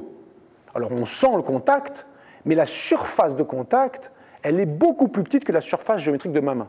Alors que pour le gecko, c'est exactement l'inverse, elle est beaucoup plus grande. En fait, elle est le nombre de poils multiplié par la surface de chaque poil. Chaque petit poil va coller littéralement sur la surface, et coller pour un phénomène que nous, on n'expérimente pas avec notre main, parce que la surface de contact est très faible, qui est collée par une force qu'on appelle force de Van der Waals, et qui est une force qui dérive de la force électrique entre charges électriques, une charge plus et une charge moins qui s'attirent, ou deux charges de même signe qui se repoussent, mais là on parle d'atomes et même de molécules qui sont dans la patte du gecko, dans ma main, dans la table, et que ces molécules-là peuvent avoir une force d'interaction qui dérive de l'interaction électrostatique, mais par le fait que ces atomes, plutôt ces molécules constituées d'atomes, ont des distributions de charges qui vont créer ce qu'on appelle un dipôle électrostatique. Un dipôle, c'est une charge plus, une charge moins. Voilà le dipôle canonique, le dipôle académique. La réalité du monde, c'est plus compliqué, c'est des molécules dont certaines sont un petit peu plus négatives et d'autres un petit peu plus positives, et qui créent des dipôles qui vont interagir entre eux et créer cette force qu'on appelle de Van der Waals, du nom du physicien hollandais qui l'a étudiée. Maintenant, cette force, je ne vais pas en raconter plus longtemps, parce qu'il y aurait beaucoup à en dire, et pour la comprendre en détail, en fait, il faudrait rentrer dans la mécanique quantique. Maintenant, l'effet de la force de Van der Waals, c'est un effet qu'on comprend très bien et qui vient de la mécanique quantique. En tout cas, le fait est que parce qu'on est à des échelles de taille suffisantes, centaines de nanomètres, ça veut dire quelque chose comme plusieurs tailles d'atomes, et de la taille d'une molécule, chaque petit poil va être sensible à cette force de Van der Waals, chaque petit poil va pouvoir coller littéralement à la surface par cette interaction de Van der Waals, qui est une interaction attractive, et chaque petit poil va avoir l'équivalent d'une force de 150 millionièmes de Newton, l'équivalent du poids de 15 mg. Alors, s'il y a 1 million, typiquement, il y a plusieurs millions de poils, eh bien, la capacité d'adhésion du gecko, c'est quelques centaines de grammes, peut-être même jusqu'à 1 kilogramme, largement au-dessus de sa propre masse, et donc il tient tranquillement, même au plafond, il marche très bien. Alors on peut rouler les geckos en le mettant sur des surfaces où la force de Van der Waals est très faible, par exemple sur des surfaces qu'on utilise, sur des matériaux qu'on utilise pour les poils anti-adhésives. Vous mettez un gecko sur une poêle antiadhésive, faites ça un jour, il faut un gecko, et il faut une poêle antiadhésive. Le gecko, il va être en PS, comme on dit chez les jeunes. Il va pédaler comme un rat, il va glisser comme vous sur la glace. Parce que les surfaces, les molécules, plutôt les polymères qui sont utilisés pour les surfaces antiadhésives, sont justement là pour être antiadhésives et donc pour limiter toute interaction, en particulier Van der Waals, toute interaction chimique entre la surface et ce qu'on a mis dedans pour le faire cuire. Et donc si on met un gecko sur une surface qui est sur une surface antiadhésive, le gecko, il est foutu. Alors on a même su faire des surfaces synthétiques qui miment les poils de gecko, à Stanford notamment, mais d'autres endroits. Regardez, un robot gecko, vous voyez, il monte sur une paroi de verre verticale, et les petites pattes vertes, c'est ce polymère qui a été fait et qui a des nanostructures à l'échelle de la centaine de nanomètres, et ça suffit. Il n'y a pas besoin que ça soit collant, il n'y a pas besoin que ce soit un truc avec de la colle spéciale, ça colle tout seul parce qu'on est à la bonne échelle de taille. Et donc ce gecko, il monte tout seul. Si vous avez regardé dans un autre film qui n'est pas de la science-fiction, dans un Mission Impossible, je ne sais plus quel numéro, il y a le héros qui monte à la paroi de la Burj Khalifa, la grande tour de 800 mètres qui est à Dubaï. Et il monte sur la paroi de verre. Il a une espèce de gants, ça suffit. Il a que des gants et ça suffit. Bon, il a aussi des trucs sur les pieds, et puis ça lui suffit pour supporter son poids. D'accord ? Donc c'est tout à fait possible. Alors dans le film de Mission Impossible, ils ont un peu truqué le truc, mais enfin, c'est pas aussi simple que ça. Mais au final, il est imaginable de faire comme Spider-Man, mais d'avoir la bonne qualité de matière qui sera capable de faire des bonnes liaisons avec la surface. Ce que nous, on ne fait pas du tout avec la texture de notre main et le revêtement de la table ou sur une table en général. Alors, un autre super-héros intéressant, je passe très vite sur Spider-Man, Superman est intéressant. Voilà Superman, son première apparition, 1938. Déjà, tout de suite, il est très fort. Il prend des voitures, il les jette sur les méchants. Donc, ils sont tout de suite très forts. Et les deux jeunes gens, Jerry Siegel et Joe Shuster, qui ont créé Superman, ben, ils ont ressenti le besoin de justifier pourquoi il était très fort. Ils auraient pu dire il est très fort, et puis c'est marre. Ils ont ressenti le besoin de justifier. Il y a eu plusieurs justifications dans son histoire, mais la première, elle est celle-ci. Voilà l'explication en anglais. Alors Superman, il est très fort parce qu'il vient de la planète Krypton. Superman, n'oublions pas, est un extraterrestre. Il vient de la planète Krypton. Et sur la Terre, il est si fort parce que la plus petite taille de notre planète, avec sa plus petite gravité, l'aide à réaliser des exploits physiques. Vous voyez, c'est pas mal. Il donne un argument de physique. La gravité de la Terre est plus faible. Celle de Krypton est forte. Superman est un kryptonien. Il a des muscles kryptoniens, donc adaptés à la gravité de Krypton. Et quand il vient sur Terre, il sent un peu léger, hop, il fait des trucs déments. Alors, c'est pas mal comme argument, c'est même plutôt bien, parce que regardez la réponse dans Tintin. Si on est sur la Lune, même avec un gros scaphandre, ça marche. On fait des bonds incroyables. Parce que, comme dit Tintin, la pesanteur de la Lune est 6 fois moindre que sur Terre. Votre poids sur la Lune est 6 fois moindre, votre masse est la même. Votre masse, pour dire facile, c'est votre quantité de matière, là où votre poids, c'est la force qui vous tire vers le centre de la planète, alors, ou du satellite, vers le centre de la Lune, vers le centre de la Terre. Donc, sur la Lune, même avec un gros scaphandre, où votre masse est plus élevée, vous faites 200 kg, peut-être les 80 kg de Haddock, plus 120 kg de son scaphandre, 200 kg, ou là, dans le petit film à côté, un des astronautes de je ne sais quelle mission, qui fait des bonds de lapin avec son scaphandre, et le gars, plus le scaphandre, ça doit faire dans les 200 kg, il fait des bonds, regardez la détente verticale, il fait facilement 30 cm ou 40 cm en détente verticale avec 120 kg sur le dos. Essayez de faire ça, vous prenez un copain ou deux sur le dos, et on vous dit « saute !» Vous sentez bien que ça... Peut-être vous allez résister, 120 kg, on doit pouvoir y arriver, mais voilà, sauter, on ne va pas le faire. Donc, la gravité de la Lune est plus faible que celle de la Terre, enfin, c'est une façon de se rendre compte que la gravité de la Lune est plus faible que celle de la Terre, et que l'argument donné pour la force de Superman est tout à fait plausible, même si c'est un peu curieux, parce que Superman est arrivé bébé sur Terre. Il est de Krypton par une fusée, Krypton a été détruite, il arrive sur Terre bébé, donc il arrive avec des muscles de bébé kryptonien, donc certainement c'est un super bébé sur Terre. Ses parents d'ailleurs le constatent, enfin ses parents adoptifs le constatent, mais ses muscles, comme les muscles humains, peut-être auraient dû s'habituer à la nouvelle pesanteur dans laquelle il évolue, comme les muscles humains s'habituent ou plutôt se dégradent, s'atténuent, s'atrophient quand ils sont en impesanteur, quand les astronautes restent plusieurs mois en orbite, dans une pesanteur apparente faible ou nulle, quasiment nulle, et bien même en faisant 2 heures de sport par jour, leurs muscles s'atrophient, ils se retrouvent dans une situation où vous avez vu peut-être Pesquet quand il est rentré, c'était très clair sur Pesquet, parce que lui on l'a montré à la télé en France, il y a le président qui lui téléphone, et Pesquet il tient un téléphone satellitaire qui doit peser 4 ou 500 grammes, il est costaud Pesquet, et on sent bien qu'il a un peu de mal à le tenir, ça le fatigue de tenir ce téléphone qui pèse pas bien lourd, quoi. Parce que même avec 2 heures de sport obligatoire par jour, 6 mois en orbite, ça finit par peser, si j'ose dire, c'est pas peser, mais ça finit par transformer votre système musculaire de manière manifeste.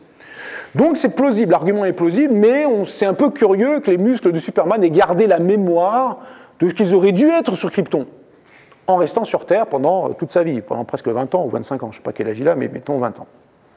Alors si on garde quand même ça comme argument, il y a une autre vignette qui est sympa dans les premières vignettes, c'est qu'on nous dit, regardez, Superman, il peut courir aussi vite qu'un train rapide de l'époque, et qu'il nous donne des performances. Il dit, regardez, Superman, il fait 1/8 de mile. Ça, c'est ellipse, c'est le saut en longueur, donc il nous donne ça en unité anglo-saxonne, donc 1/8 de mile, genre 200 mètres, et hurdle, c'est comme le saut de haie, le 20-story building, ça veut dire 20 étages, donc genre 60 mètres. Donc le gars, il fait 200 mètres en longueur, 60 mètres en hauteur, et il double un train. Alors là, c'est super, parce qu'avec ça, il y a une cohérence qu'on peut établir, c'est un peu par chance, ils auraient pu se tromper, mais maintenant, si on sait qu'il y a une planète à grande gravité, on peut déterminer la gravité de Krypton. On se dit, Superman, c'est un type, il a l'air athlétique, sur Krypton, c'est un athlète aussi. Eh bien, s'il fait combien de fois mieux qu'un humain? Il saute 30 fois plus haut, 2 mètres en hauteur pour un humain, 30 fois plus loin, 7 mètres en longueur pour un humain, un athlète, pas un guignol, mais quand même pas moi par exemple, mais un athlète. 7 mètres, c'est pas extraordinaire, hein, les décathloniens et tout ça, c'est facile pour eux 7 mètres, ils font plus que ça. Donc 30 fois mieux qu'un humain, on peut se dire que la gravité de Krypton, c'est genre 30 fois la gravité de la Terre. Voilà. 30 gravités terrestres pour une planète, c'est un peu curieux quand même, hein, parce que la gravité de Jupiter, qui est plus grosse que la Terre, qui est la plus grosse planète du système solaire, c'est 2,5 fois la gravité de la Terre. La gravité du Soleil, c'est 26 gravités terrestres. Donc 30 gravités terrestres pour Krypton, ça fait plutôt une étoile, on va dire, on pourrait épiloguer un peu là-dessus, c'est plutôt une étoile qu'autre chose. Et on pourrait dire tout un tas de choses, que la gravité d'une planète fixe énormément de choses. Par exemple, la hauteur des montagnes, la hauteur maximum des montagnes. Si vous avez une planète réelle, imaginons qu'elle existe vraiment, 30 gravités terrestres, une planète avec un sol solide, ces montagnes ne peuvent pas dépasser quelque chose comme 500 mètres de hauteur. Sur Terre, le maximum des montagnes, c'est une quinzaine de kilomètres. En gros, c'est fixé par... Il y a des montagnes, la plus haute montagne fait moins que 15. Jusqu'à 15, ça va, mais aucune montagne terrestre ne pourrait dépasser 15 km, parce que le fond de la montagne, qui supporte le poids de tout ce qui est au-dessus, serait écrabouillé par la pression subie. Et la roche terrestre, elle résiste comme ça, et pas autrement, et donc ça fait 15 km. Et c'est pour ça que sur la Lune, on pourrait monter jusqu'à 90 km, il n'y a rien sur la Lune qui est aussi haut. Il y a les plus hautes montagnes sur la Lune sont des parois de cratères d'impact, c'est peut-être 2 km. Sur Mars, le plus haut volcan martien fait 26 km. La gravité martienne est 3 fois plus faible que la Terre. Donc le volcan martien de 26 km, il est possible sur Mars, il ne serait pas possible sur la Terre, il serait aplati. Sur Krypton, si la gravité est 30 fois, un 30e de 15 km, ça fait genre 500 mètres. Non, 500 mètres. Donc, les montagnes de Krypton, elles ne seraient pas très hautes. C'est ça que ça veut dire. Krypton serait une quasi-sphère, beaucoup plus sphérique que notre planète, par exemple. La façon dont on verrait les méandres de l'eau, s'il y avait de l'eau, la pression atmosphérique, la hauteur des arbres, la hauteur des êtres vivants, plein de choses dépendent de la gravité, ou du moins sont limitées par la gravité. Et si on a une gravité importante, on peut imaginer que les êtres de Krypton vont beaucoup vivre dans l'eau, où la gravité apparente, grâce à la poussée d'Archimède, sera plus faible. Superman, étant manifestement un être aérien, étant de ce point de vue-là un peu spécial. Enfin, Superman et les Kryptoniens en général. Et puis, il y a l'autre argument, l'autre chose, c'est de dire, voilà, il va plus vite que le train. Alors, si ces muscles sont habitués à une gravité 30 fois supérieure, on peut, par un petit argument, mais il y en aurait d'autres à faire, mais par exemple celui-là est assez sympa, de dire que les muscles kryptoniens, par kilogramme de muscle, ils envoient 30 fois plus de watts. Un kilogramme de muscle kryptonien, ça est capable de libérer 30 fois plus de watts qu'un muscle humain. Alors, combien de fois on court plus vite? Si j'ai 30 fois plus de watts à ma disposition dans mes muscles, quelle est ma vitesse de course par rapport à celle d'un humain? Combien de fois plus vite vais-je par rapport à un humain? C'est pas compliqué à calculer. Aller vite, ça veut dire dépenser de l'énergie, évidemment, même de la puissance. Il faut maintenir votre vitesse constante. Si vous ne maintenez pas votre vitesse constante, bah, vous ralentissez puis vous vous arrêtez. Comme une voiture, si on n'est pas le pied sur l'accélérateur, bah, elle va ralentir parce qu'elle va frotter sur l'air, sur le sol, et puis elle va finir, puis les frottements internes, elle va finir par s'arrêter. Donc là, c'est pareil pour les humains. Si vous ne courez pas, si vous ne payez pas les watts qu'il faut, bah, vous vous arrêtez. Très bien. Alors, ces watts-là, il faut les payer. Il faut les payer essentiellement contre les frottements du sol et contre les frottements de l'air. Et puis, ces frottements, la puissance à dissiper, on peut se convaincre qu'elle est proportionnelle au cube de la vitesse de course. Je ne rentre pas dans les détails. Ceux qui font un peu de physique pourront s'en convaincre aisément. Au cube de la vitesse de course. Quand vous allez 2 fois plus vite, il faut payer 8 fois plus de puissance. Donc, si vous avez 30 fois plus de puissance, ben vous n'allez pas 30 fois plus vite, évidemment. Vous allez racine cubique de 30 fois plus vite. Alors, racine cubique de 30, on calcule vite fait. Combien ça fait? Voilà, excellent. 3 fois 3, 9 fois 3, 27. C'est presque 30, ça suffit largement. Ça veut dire, si vous avez 30 fois plus de puissance, vous allez en gros 3 fois plus vite. Et à combien court un humain un peu athlétique? 10 mètres par seconde. 100 mètres en 10 secondes. 3 fois plus, 30 mètres par seconde. Ça fait à peu près 120 km par heure. Ça marche. Enfin, c'est pas mal. C'est pas mal. D'accord? Superman, s'il a ses muscles qui sont vraiment 30 fois plus puissants par kilogramme de muscle kryptonien que par kilogramme de muscle humain, eh bien, il peut à la fois faire 60 mètres en hauteur, 200 mètres en longueur, et aussi dépasser un train rapide de l'époque, et quelque chose qui doit aller peut-être à 100 ou 120 km par heure. Vous voyez qu'il y a une cohérence qui peut être construite, qui est probablement complètement indépendante des auteurs, probablement indépendante des auteurs, mais ce qui est marrant, c'est qu'il y en ait une, et du coup, on a plein d'éléments, il suffirait qu'on aille voir, qu'on vérifie, qu'on puisse, est-ce que c'est des vrais, est-ce qu'on revérifie tout ça, et on peut vérifier ce qu'on vient de dire. Il y a une cohérence entre ce qu'on voit et ce qu'on sait, et on pourrait aller faire des mesures. Malheureusement, on n'a pas de Superman sous la main. Alors, pour finir, on va faire un peu d'Avatar.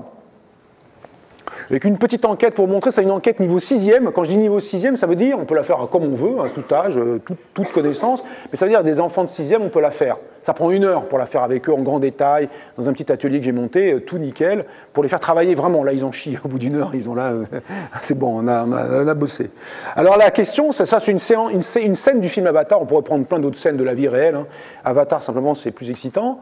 On voit la planète, plutôt le satellite. Déjà, on peut commencer par du vocabulaire. J'insiste, tout à l'heure, on a parlé du langage qui a été utilisé, et il y a des mots pour la science, pour désigner les choses, des mots techniques, des fois très compliqués, puis des fois qui le sont moins, mais il faut comprendre ce qu'un scientifique veut dire quand il dit force. Et c'est tout aussi compliqué que de comprendre ce que veut dire acide désoxyribonucléique, ou ce que ça désigne.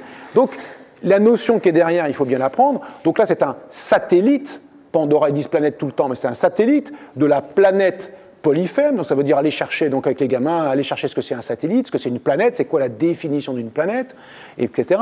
On voit d'autres petites choses sur l'image. La question qui est posée, c'est celle-ci, c'est quelle est la direction de la source de lumière? Ça a l'air simple. Alors vous répondriez quoi? Mais vous ne vous sentez pas idiot en répondant n'importe quoi. Il n'y a pas de réponse idiote, il y a des réponses, on les trie, on voit. Et vous allez me servir d'exemple de ce qui se passe. Vous ne serez pas plus idiot que les élèves de 6e. Non, vous n'avez aucune chance. Ils sortent des trucs, vous allez voir. Je vous donnerai des exemples de réponses, il y en a qui sont marrantes. Et l'intérêt, c'est d'avoir une idée, de dire des choses. Parce que parmi les idées, on les trie, puis on voit. Alors par exemple, le genre de réponse que j'ai, c'est à gauche. Hein? Alors, ou alors il y a un petit geste de la main. Alors, petit geste de la main ou à gauche. Voilà les deux réponses qu'il y a. Alors, quand c'est à gauche, je leur dis à gauche. Alors, ils me disent, ben non, à gauche dans le truc. Attends, j'ai pas bien compris. Moi, à gauche, c'est là. Alors, ils m'expliquent qu'il faut me retourner, tout ça. Je joue au con, évidemment, exprès. Hein, on est d'accord. Mais pour leur dire que déjà, leur réponse, c'est pas une réponse qu'un physicien peut trouver acceptable ou intéressante parce qu'elle n'est pas universelle. Elle va dépendre de la position de l'observateur vis-à-vis de ce qu'il regarde. C'est emmerdant. Il faut donner pas seulement la réponse, mais le mode d'emploi de la réponse. Alors, on pourrait donner une réponse plus précise, sans mode d'emploi, sans dire il faut être comme ça par rapport à l'image, la tête en bas et les pieds en l'air. Alors, le petit signe à gauche, alors effectivement, à gauche, il y a encore, enfin à gauche, d'accord, et le petit signe, alors évidemment, le petit signe, comme je le vois, je comprends la direction. Mais enfin, vous êtes d'accord, il y a de la marge. Il y a de la marge. Moi, j'aimerais une phrase précise. Moi, je leur dis, moi, le soleil, l'étoile qui éclaire, il est quelque part dans une ligne, au bout d'une ligne. Je veux tracer cette ligne sur la feuille. Comment je fais? Alors là, les ennuis commencent. Comment je trace la ligne? Alors déjà, il faut réaliser que premièrement, ils savent, il n'y a pas besoin d'avoir grand-chose. La connaissance naturelle qu'ils ont sur les ombres, ils savent qu'il y a la source de lumière, il y a l'objet et il y a l'ombre, que c'est aligné. D'accord? Ils sont les uns derrière les autres, ils se forment une droite. Ils ne savent pas forcément dire droite comme ça, mais ils savent qu'ils sont alignés. Et l'objet est au milieu, entre son ombre et la source. Donc ils se doutent bien que c'est par là, ils ont bien pigé des trucs. Alors première chose, ils peuvent dire, il faut remarquer qu'il y a une ligne spéciale qui sépare le jour et la nuit, qui n'est pas très nette d'ailleurs, elle n'est pas pile nette, alors on pourrait discuter pourquoi elle n'est pas pile nette, mais elle n'est pas pile nette, et cette ligne s'appelle le terminateur. Si on ne sait pas le mot, c'est pas grave, on dit la ligne qui sépare le jour et la nuit, ce qui est long, mais on peut dire, utiliser du vocabulaire, ça fait des phrases plus précises, plus courtes. Et donc la direction qu'on cherche, c'est dans la direction perpendiculaire au terminateur, côté jour. Ou, autre bonne réponse, perpendiculaire au terminateur, opposé au côté nuit. Donc ça permet de dire que d'une part, la phrase précise, dans la direction perpendiculaire au terminateur côté jour, c'est 40 minutes de travail avec eux.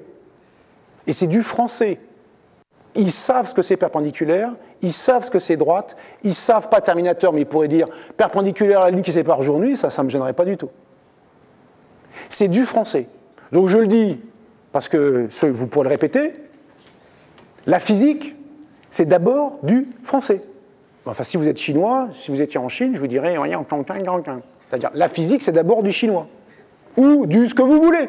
C'est d'abord être capable de penser, de s'exprimer dans sa langue. Et c'est vrai pour la chimie, et c'est vrai pour les biologies, c'est vrai tout le temps, voilà, pour toutes les disciplines.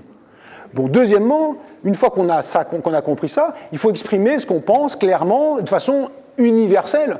Moi, si maintenant, quelle que soit ma position, s'il me dit perpendiculaire au terminateur, je ne le vois pas le terminateur, mais du coup, je dis ah oui, d'accord, j'ai compris, je me tourne vers l'image, je regarde la Lune, on voit bien le terminateur de la Lune, bref, je me démerde pour avoir la réponse. Et je fais ma ligne et c'est bon.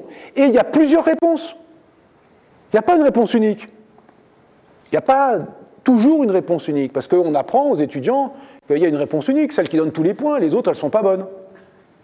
Il y a peut-être d'autres bonnes réponses. Il y a des fois plein de bonnes réponses, ou des réponses acceptables. Certaines sont plus dans l'esprit de l'énoncé, comme on dit psychologie de l'énoncé. Certaines sont plus habiles, certaines sont plus éduquées, certaines sont mal rédigées. Mais voilà, leur faire réaliser qu'il peut y avoir plusieurs réponses à une question. Et qu'effectivement, il y en a certaines, après, il faut être capable de jauger celle qui est la plus jolie. Donc, on a la direction de la source de lumière. Après, deuxième question, est-ce qu'on peut trouver sur l'image un argument qui nous conforte dans cette hypothèse? On a fait une prédiction sur la source de lumière. Elle est par là, à gauche. Alors, si on regarde le petit satellite qui est là, il a un petit terminateur, et puis on peut faire la même chose. Et on va être conforté dans la même direction. Mais ils vont se rendre compte, parce que je leur fais faire des fois sur du papier. Le grand satellite, là, avec sa grande règle de 30 cm, on fait bien la droite, le terminateur. Il n'est pas tout à fait droit, il n'est pas net, mais on voit ce qu'il faut faire. Sur le petit satellite, c'est compliqué. Il y a un tout petit bout, alors on peut aligner une règle, il y a une petite marge. Donc ça permet de discuter incertitude de mesure et blablabla. Bon, ça c'est pour amuser la galerie en bonus. On se convainc que les deux terminateurs sont en gros parallèles et que la vie est belle. Ces deux terminateurs ont les mêmes perpendiculaires. Ah oui, pourquoi ils sont perpendiculaires? Parce qu'il y a le théorème de géométrie qui vous dit que deux droites parallèles à une même droite, deux droites perpendiculaires à une même droite sont parallèles entre elles. Vous voyez, tout ce qu'il faut sortir, pour, si on veut tout dire, là, tout, c'est pas, on lâche pas l'affaire. Bon, on est d'accord, ces deux-là, c'est cohérent, ça donne la même direction à gauche, vers le haut à gauche. Bon, alors après, évidemment, il reste, c'est quoi ce truc noir, quoi? C'est quoi ce bousin noir là? Alors, florilège de réponses. Le premier, c'est un trou dans la planète. Ah, deuxième réponse, c'est un autre satellite. Troisième réponse, c'est l'ombre de ce satellite. Alors, vous voyez que là, l'idée, c'est un trou dans la planète, on a envie de dire, tu déconnes, c'est nul ton truc. C'est pas suffisant. C'est pas possible. Effectivement, on fait un trou dans une table et ça fait un petit machin noir.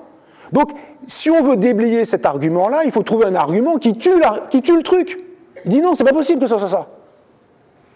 D'accord? C'est pas ouais, parce que non, parce que je suis le prof et c'est pas bon. C'est pas un trou dans la planète. C'est débile. Non, pourquoi pas?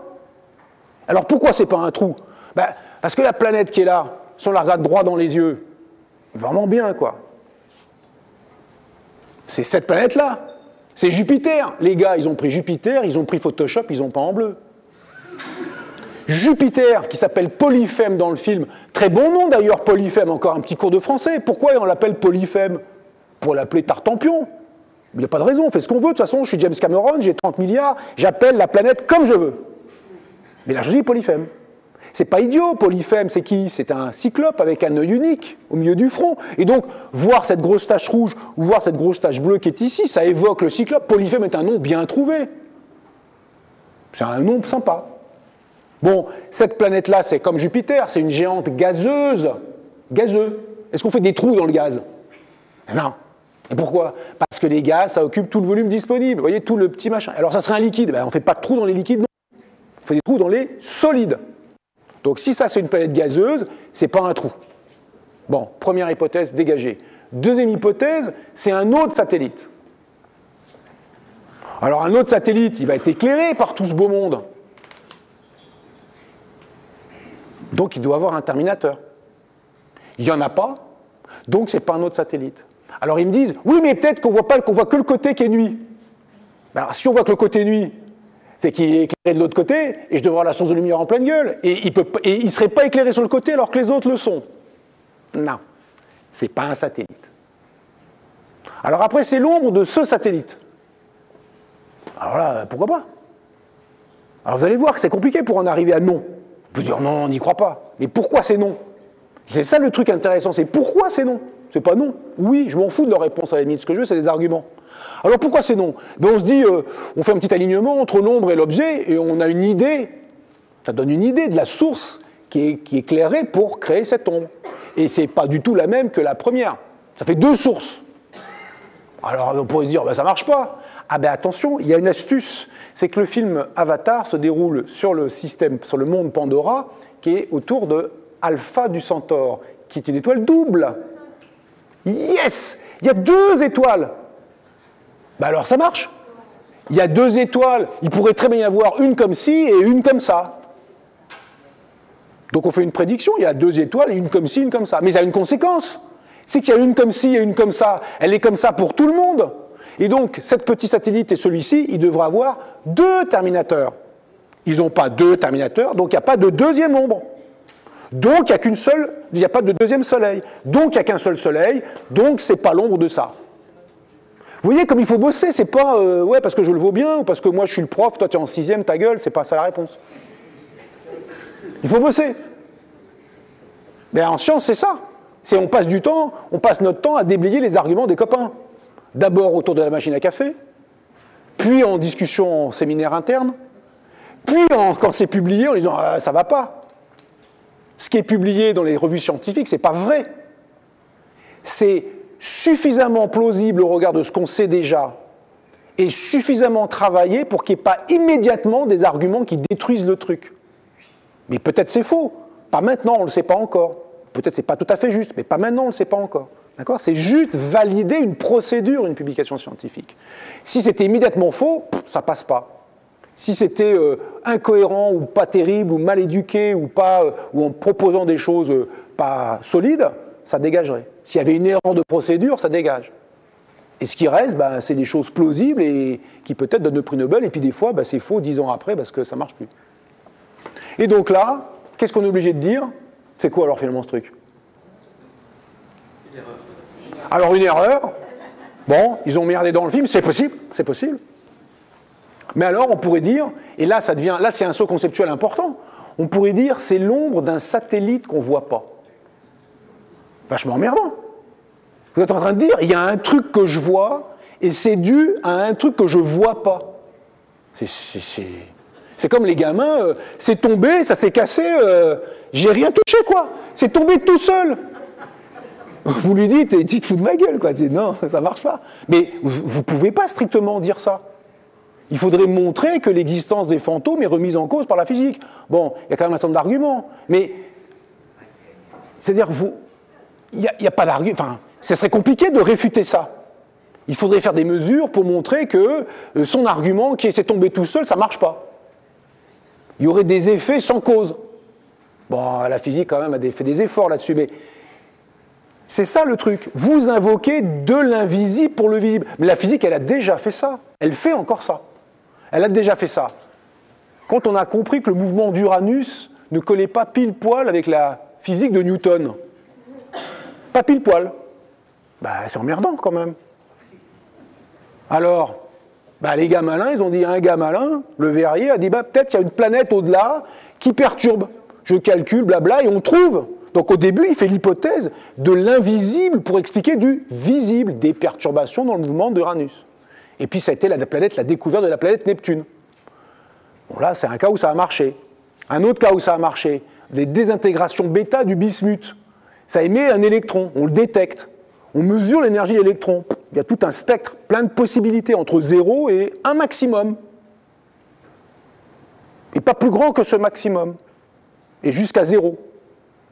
Et ce à quoi s'attendaient les gens à l'époque, c'était l'électron est émis, le noyau y reste, il s'est transformé. L'électron doit avoir une seule énergie possible, celle qu'on a mesurée comme étant l'énergie maximum. Il avait non seulement plein d'énergie possible, mais pas l'énergie qu'on s'attendait. C'est emmerdant.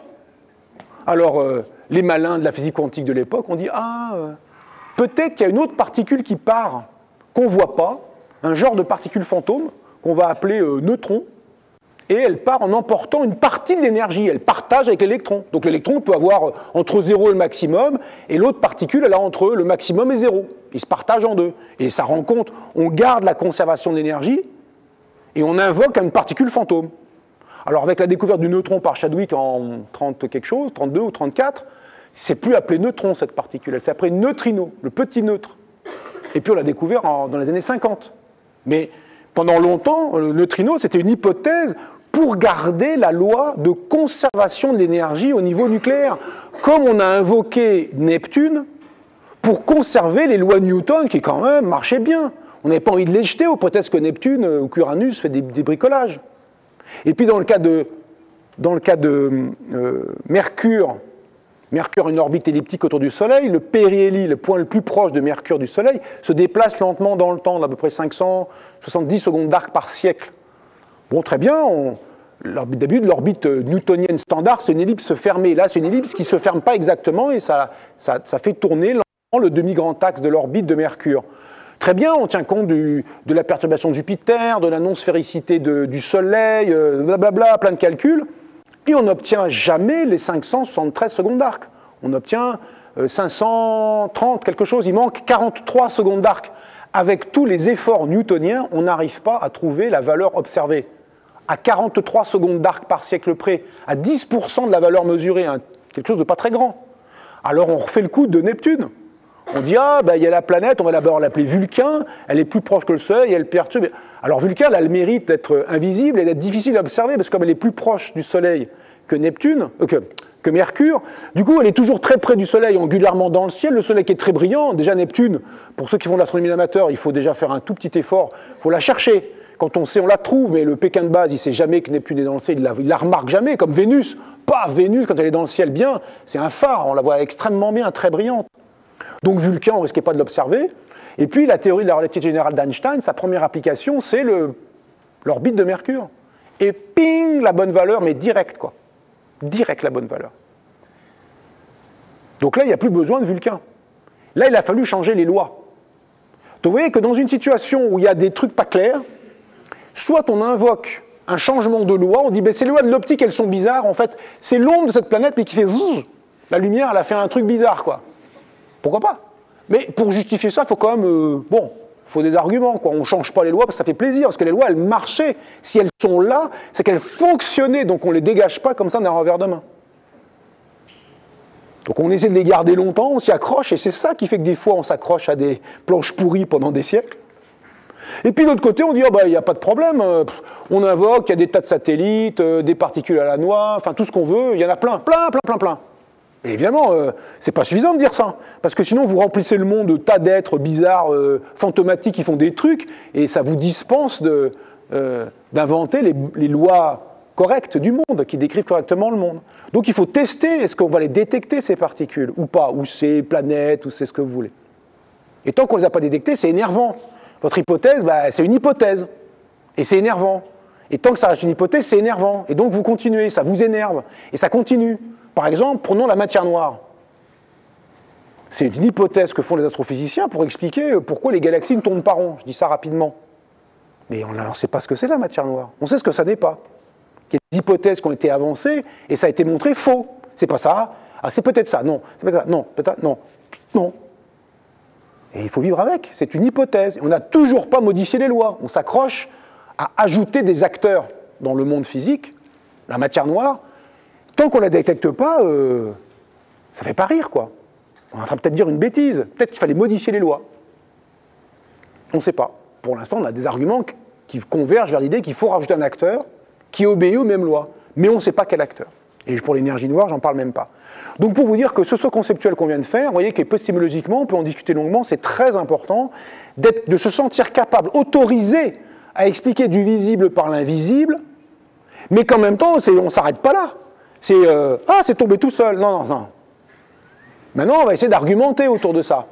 On va faire des manips, on va faire des choses, on va faire la procédure expérimentale scientifique qui consiste à voir s'il y a des implications, vérifier si elles sont là ou pas, modifier la théorie, bref, galérer, faire de la recherche scientifique, et ça prend du temps, et on peut dire des bêtises, et faire des bêtises, entre guillemets, faire des bêtises pas volontaires, mais qui s'avèrent plus tard, quand on sait mieux, qui s'avèrent être des bêtises. Alors regardez, pour conclure, la situation réelle, j'aurais pu prendre cette image-là, mais ça intéresse moins les gamins, curieusement, où on voit Jupiter, on voit une ombre, deux ombres, trois ombres, un satellite, deux satellites. Il manque un satellite, quoi. Il manque un truc pour faire l'ombre. Alors, d'où sont les ombres de qui et quoi? Alors, là-bas, il y a, je ne sais plus, il doit y avoir, ça c'est quoi? C'est Io, il doit y avoir Europe, il y a qu'à sa petite ombre là-bas, il y a Io qui est ici, qui a l'ombre. Vous remarquez qu'une ombre est nette et l'autre est plus diffuse sur les bords. Alors, on peut discuter là-dessus, je passe. Et puis, il y a une autre ombre qui est ici. Et alors, si on dit ça, c'est ça, ça, c'est ça, ça, c'est un truc qui est en dehors du champ. Alors, dans le cas d'Avatar, vérifier ce qu'on dit est vrai. Il suffirait que la caméra dézoome ou que le champ, il y a un balayage. Et là, on dit ah, on a raison. Bon, c'est pas ce qui se passe dans le film. Alors, dans la vraie vie, c'est ça qui est sympa. Il y a juste à attendre, regardez. On voit l'ombre apparaître. On dit oui, il doit y avoir un satellite là. Ah ben voilà, il est là. D'accord? Il est là, il arrive. C'est le troisième satellite dont j'ai oublié le nom, celui-là, je ne sais plus lequel c'est, j'ai ça dans mes anti-sèches ou pas? Est-ce que c'est Callisto? Oui, Callisto, voilà, c'est Callisto. Il y a Europe, Io et Callisto qui apparaît. Et donc tout se passe bien, les ombres sont là, c'est le monde réel, il suffisait d'attendre un peu pour avoir la réponse. Ce qu'on ne peut pas faire, évidemment, dans Avatar, enfin, c'est pas nous qui tenons la caméra, hein, c'est Cameron, donc du coup, on ne peut pas faire ce qu'on fait. Bon voilà, je vous ai épuisé, j'espère. Pas trop quand même, parce qu'après, il y a un autre truc plus tard. Mais on va s'arrêter là et je n'ai pas tout dit. Enfin bref, il y a beaucoup à dire. Merci en tout cas de votre attention et de votre participation.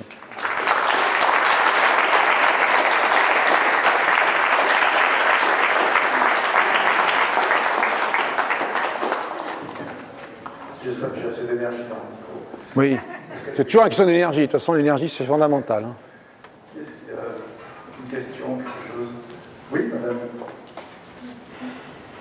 Bonsoir. Bonsoir madame, merci. Vous n'avez pas parlé d'Interstellar. Ah non, je vais parler d'Interstellar. Il y a un film, j'ai une conférence complète sur Interstellar.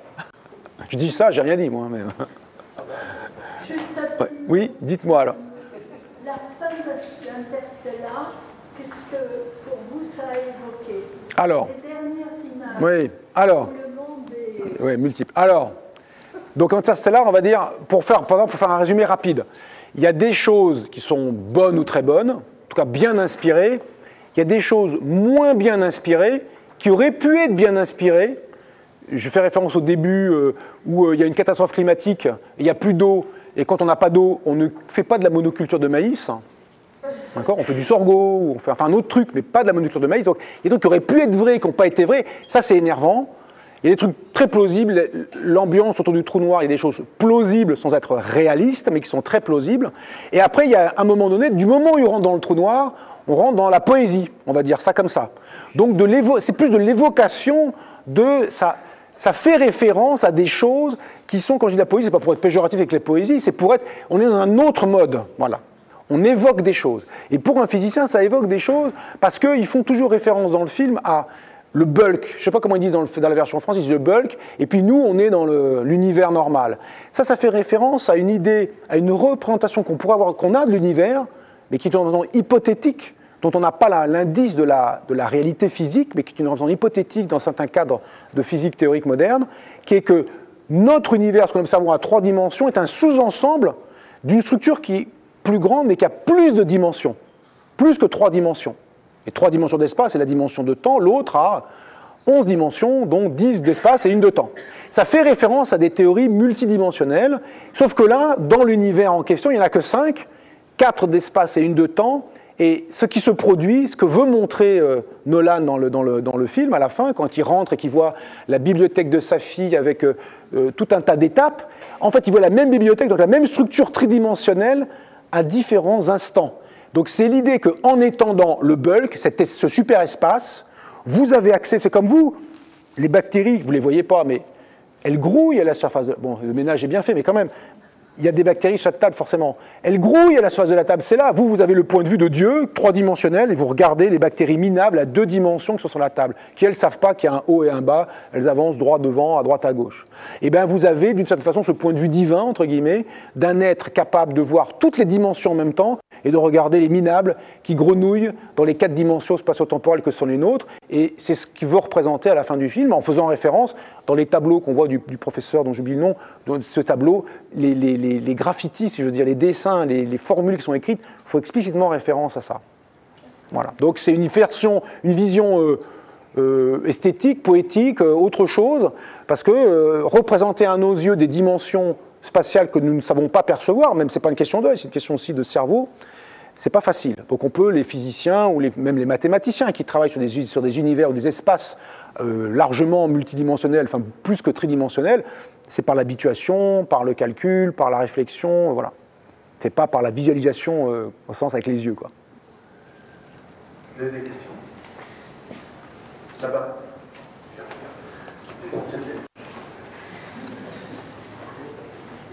Ah oui, là, c'est... Porteur de micro, c'est tout un effort. Bonjour. Bonjour. Alors, j'avais lu quelque chose il y a un bout de temps, je crois que c'est accroché au théorie d'Einstein.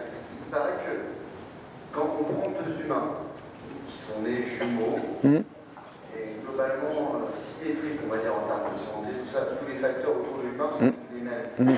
Souvent, on les place plus ou moins près d'une distribution masse-énergie. Il va y avoir un décalage au niveau du temps comme il passe, enfin, comment le temps passe. J'ai saisi qu'il y en avait un à la fin qui avait plus de 100 ans, 1 seconde de retard ou d'avance, et j'ai pas compris pourquoi. Ah, alors, pourquoi ça est un tout petit peu long à expliquer, mais l'effet est réel. En fait, il faudrait juste préciser un certain nombre de mots dans ce que vous avez dit. J'ai parfaitement compris ce que vous avez dit, mais encore une fois, et c'est pas pour être désagréable avec vous, sûrement pas, c'est pour insister sur le fait qu'on entend beaucoup de discours qui ne sont pas assez précis. Moi-même, d'ailleurs, je ne fais pas toujours attention à la précision, ou même parmi les scientifiques. Donc, alors, je ne parle pas quand c'est journaliste ou même revue de vulgarisation, même les bonnes revues. Donc, la première chose, c'est d'abord, le temps, c'est une notion qui n'existe pas. J'entends par là que le temps, au sens, on aurait tous un temps commun, vous allez me dire, c'est le ou qui raconte, je prétends que ça n'existe pas parce que le temps, c'est construit par une accumulation de durées successives.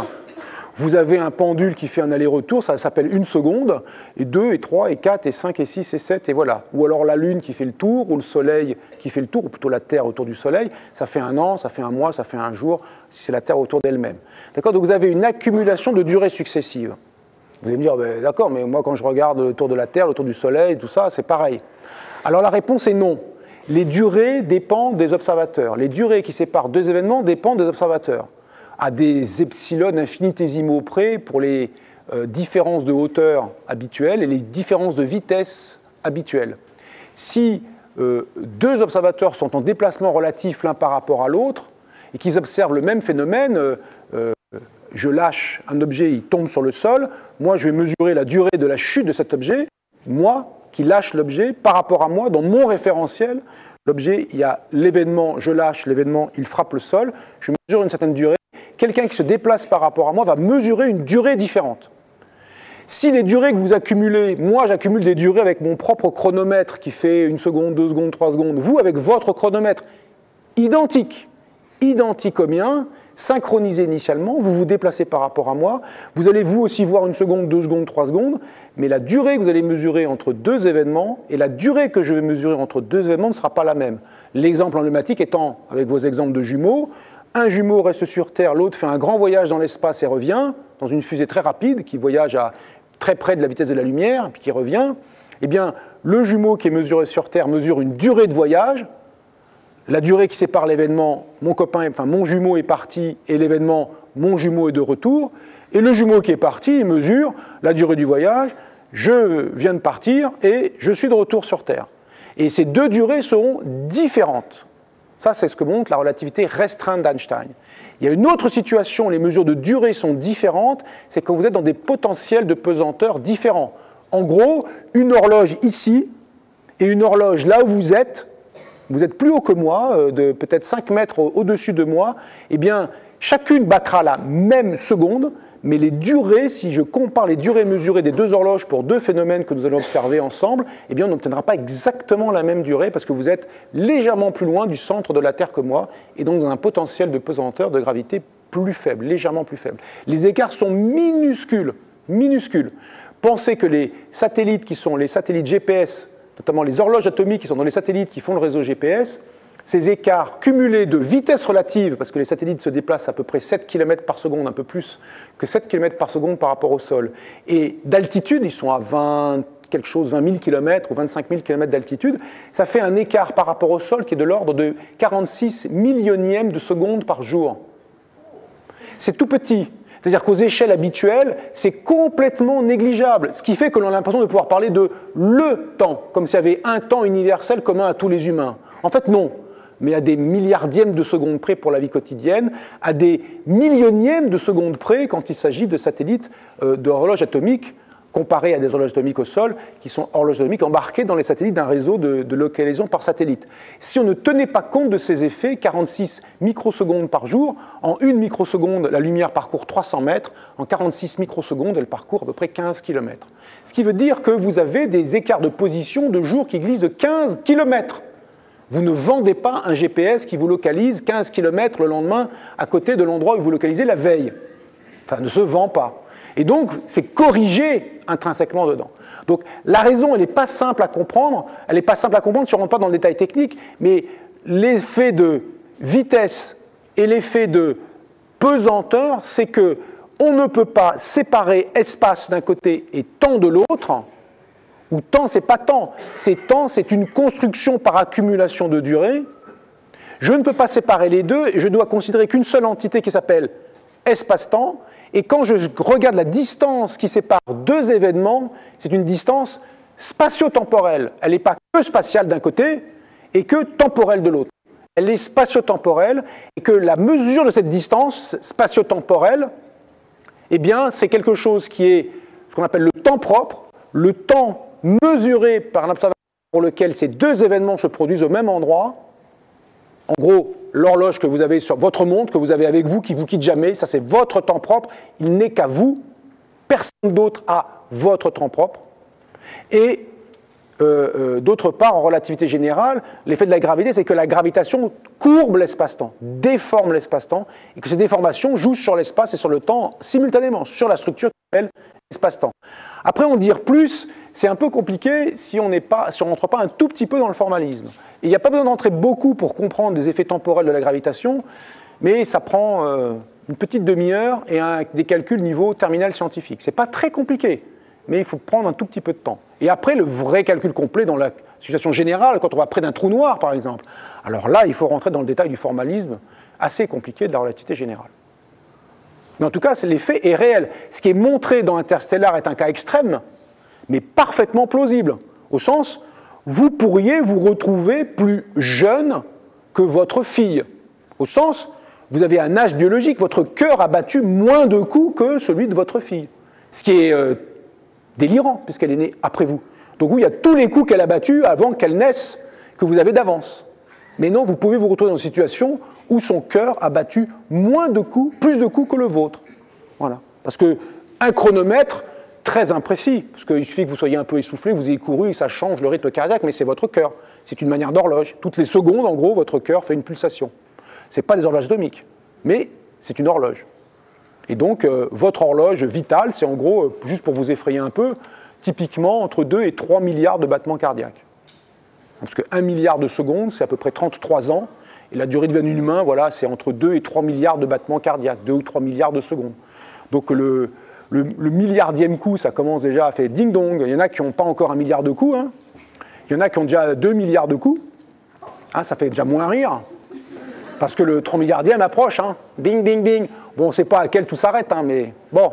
Voilà, c'est ça dans l'idée. Il y a une horloge biologique de plein de façons, de vieillissement des cellules, de plein de choses, mais il y a aussi ce battement cardiaque, c'est une manière d'horloge très imprécise, parce que son rythme varie, elle n'est pas homogène, enfin, il y a plein de... On ne peut pas s'en servir vraiment comme une horloge, mais c'est quelque chose qui peut mesurer des durées de façon imprécise, en nombre de pulsations. Est-ce qu'il y a une question, une dernière question, parce que on va manquer d'espace-temps pour aller... Exactement, ah oui, oui. Puis j'ai soif, parce que j'ai vu que je ne voyais pas de bout. Ah, oui. Je voulais savoir, est-ce que c'est réaliste le son des sabres à laser? Alors, ça c'est une question, c'est comme le bruit dans l'espace.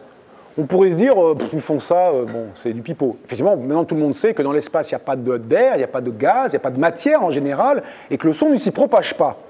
Alors là, on pourrait dire, pareil, le sabre laser, d'abord les deux lignes de lumière peuvent pas elles se croiseraient sans se bloquer, il n'y a pas de raison que ça fasse du son.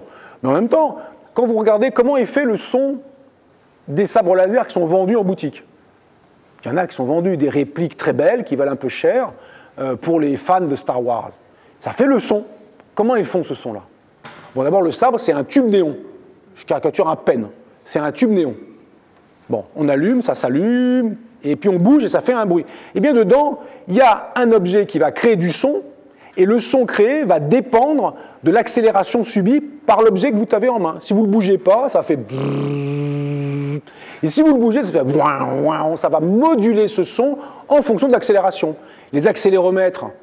C'est un truc qui existe, c'est des petites puces qui existent, hein, les manettes de jeux vidéo. Votre téléphone portable, là, il vous dit où est le nord, où est le sud, comment il est orienté. Vertical, quand vous le changez de sens, là, l'image se retourne.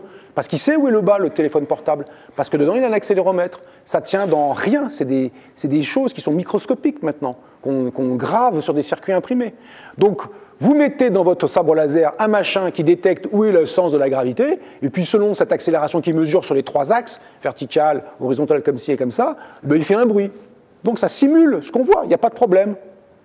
C'est possible. Et c'est peut-être ça qu'ils font d'ailleurs, pour que ce soit réaliste. C'est comme dans les vaisseaux spatiaux, il n'y a pas de son. Mais on pourrait se dire, essayons de raisonner. Le point de vue qu'on a quand on entend le bruit de l'explosion, c'est qui? Qui est-ce qui écoute? C'est pas un type qui est dehors dans le vide spatial. C'est les gars qui sont à l'intérieur, dans le vaisseau. On pourrait dire, deuxième raison pour que ça n'arrive pas. Parce que d'abord, le son ne se propage pas, puis après, dans le vaisseau, c'est compliqué, il y a la paroi. Mais qu'est-ce qu'on imagine? Imaginez un combat spatial. Imaginez avant un combat spatial, un combat naval du XVIIIe siècle. Vous êtes sur le bateau, les pirates arrivent. À un moment donné, il faut se bouger les fesses, quoi. À l'abordage, il y a le canon, enfin, il faut faire quelque chose, quoi. Bon, quand ça canonne, il y a du bruit.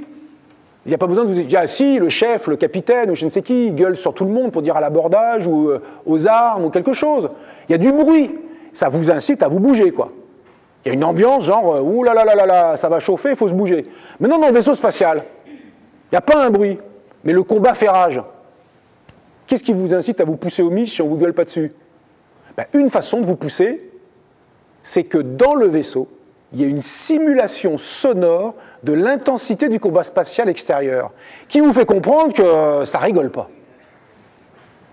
Et on pourrait imaginer que le son qu'on entend, ce n'est qu'une simulation très perfectionnée du rythme de ce qui se passe dehors, y compris quand il fait exploser Alderaan, y compris quand ils font leur combat, y compris quand quoi que ce soit se passe à l'extérieur. Et quand on fait ça, on peut dire, oui, mais on s'en fout, enfin je veux dire... Non, l'intérêt de là, c'est est-ce que je peux rendre cohérent ce que je vois et ce que je sais de réel? La réponse est oui. La cohérence n'est pas il y a du bruit dans l'espace, il n'y a pas d'air. Évidemment, il n'y a pas d'air dans l'espace ou pas de matière et donc il n'y a pas de bruit. Mais il y a quand même un bruit dans le film. Est-ce que je peux en rendre compte de façon cohérente? Oui. Vous allez peut-être me dire que c'est un peu tiré par les cheveux, mais c'est cohérent. Et c'est ça l'intérêt. Après, je fais une prédiction. Il y a dans ces vaisseaux spatiaux, dans le Faucon Millenium, il y a un système de son très perfectionné en Dolby 47.2 qui fait le son qu'on entend. Il suffirait que j'aille dedans, voilà le truc, c'est que je ne peux pas rentrer dans le film pour vérifier s'il y a bien le Dolby stéréo grand sport dans le Faucon Millenium. Mais voilà l'intérêt, c'est de faire une proposition cohérente entre ce que je vois et ce que je sais du monde, et ça me fait faire une prédiction sur ce monde, et après, malheureusement, je ne peux pas rentrer dans le Faucon Millenium. Mais il faut que ce soit cohérent. Et donc dans le sabre laser, on peut rendre les choses cohérentes, il suffit qu'ils aient des petits accéléromètres dedans. C'est un truc trivial, ça s'achète en boutique pour 3 sous, quoi. Non, pas du tout. C'est de la lumière qui ne fait pas de son. Si ce truc-là fait du son, c'est que dedans, il y a un truc qui vibre, parce qu'il y a un ventilateur, ça. La lumière, non, elle ne fait pas de bruit. Alors on pourrait dire que ça fait quand même du bruit. Si vous passez la main devant la lumière, là, même en tendant bien l'oreille tout près, ça ne fait pas de bruit, parce que j'ai mis ma main devant. Ah oui, là, c'est là la lumière. Mais on pourrait imaginer un truc. Je pourrais avoir, encore une fois, un tout petit machin caché dans ma main que vous ne voyez pas, tout petit, qui est caché là, accroché dans le creux de ma main, qui serait un objet électronique qui s'appelle une photodiode, qui va réagir à la lumière qu'elle reçoit. Selon la lumière qu'elle reçoit, il y a un courant électrique qui va être produit. Ce courant électrique peut alimenter un petit système qui fait du son, et je mettrai ma main, vous de loin, vous ne le verriez pas, je mets ma main dans la lumière, zouin. Oh, magie. Non, en fait, j'ai caché un truc. D'accord ? Donc, la lumière ne fait pas de bruit, mais on peut faire du bruit avec de la lumière, en la faisant interagir avec un système qui, captant cette lumière, ou ne la captant pas, selon qu'il y en a plus ou moins, va, dans toute une chaîne derrière, produire un son. D'accord ? Donc voilà, l'idée c'est ça, c'est d'avoir un moyen de rendre compte de ce que l'on voit, d'imaginer plein de possibilités, le plus possible, et après d'essayer de les discriminer, c'est ça la recherche scientifique, de les discriminer en constatant ou pas la pertinence de leur prédiction avec le monde réel. Si se veut vérifier, si vous regardez ma main, vous voyez que j'ai le petit truc caché, vous dites « Ah, j'ai compris le truc du magicien ». Si vous regardez ma main, il n'y a rien, vous dites « Il faut que je réfléchisse mieux, il y a un autre truc que je n'ai pas vu ». C'est exactement ça la recherche scientifique. Et donc vos questions sont pertinentes, et on peut y trouver des réponses qui paraissent tirées par les cheveux, parce qu'on est dans Star Wars, on a l'impression que c'est la techno au grand luxe, mais pas besoin là, hein. Des accéléromètres, un petit buzzer dans le truc et ça marche. Ils ont tous le même par contre, hein, parce qu'ils ont tous le même son. Donc ils se fournissent au même endroit. Pour les plus motivés à 21h, qui a fait des séances au pays. Donc merci de faire beaucoup de bruit pour cette lumière-là. Merci à vous.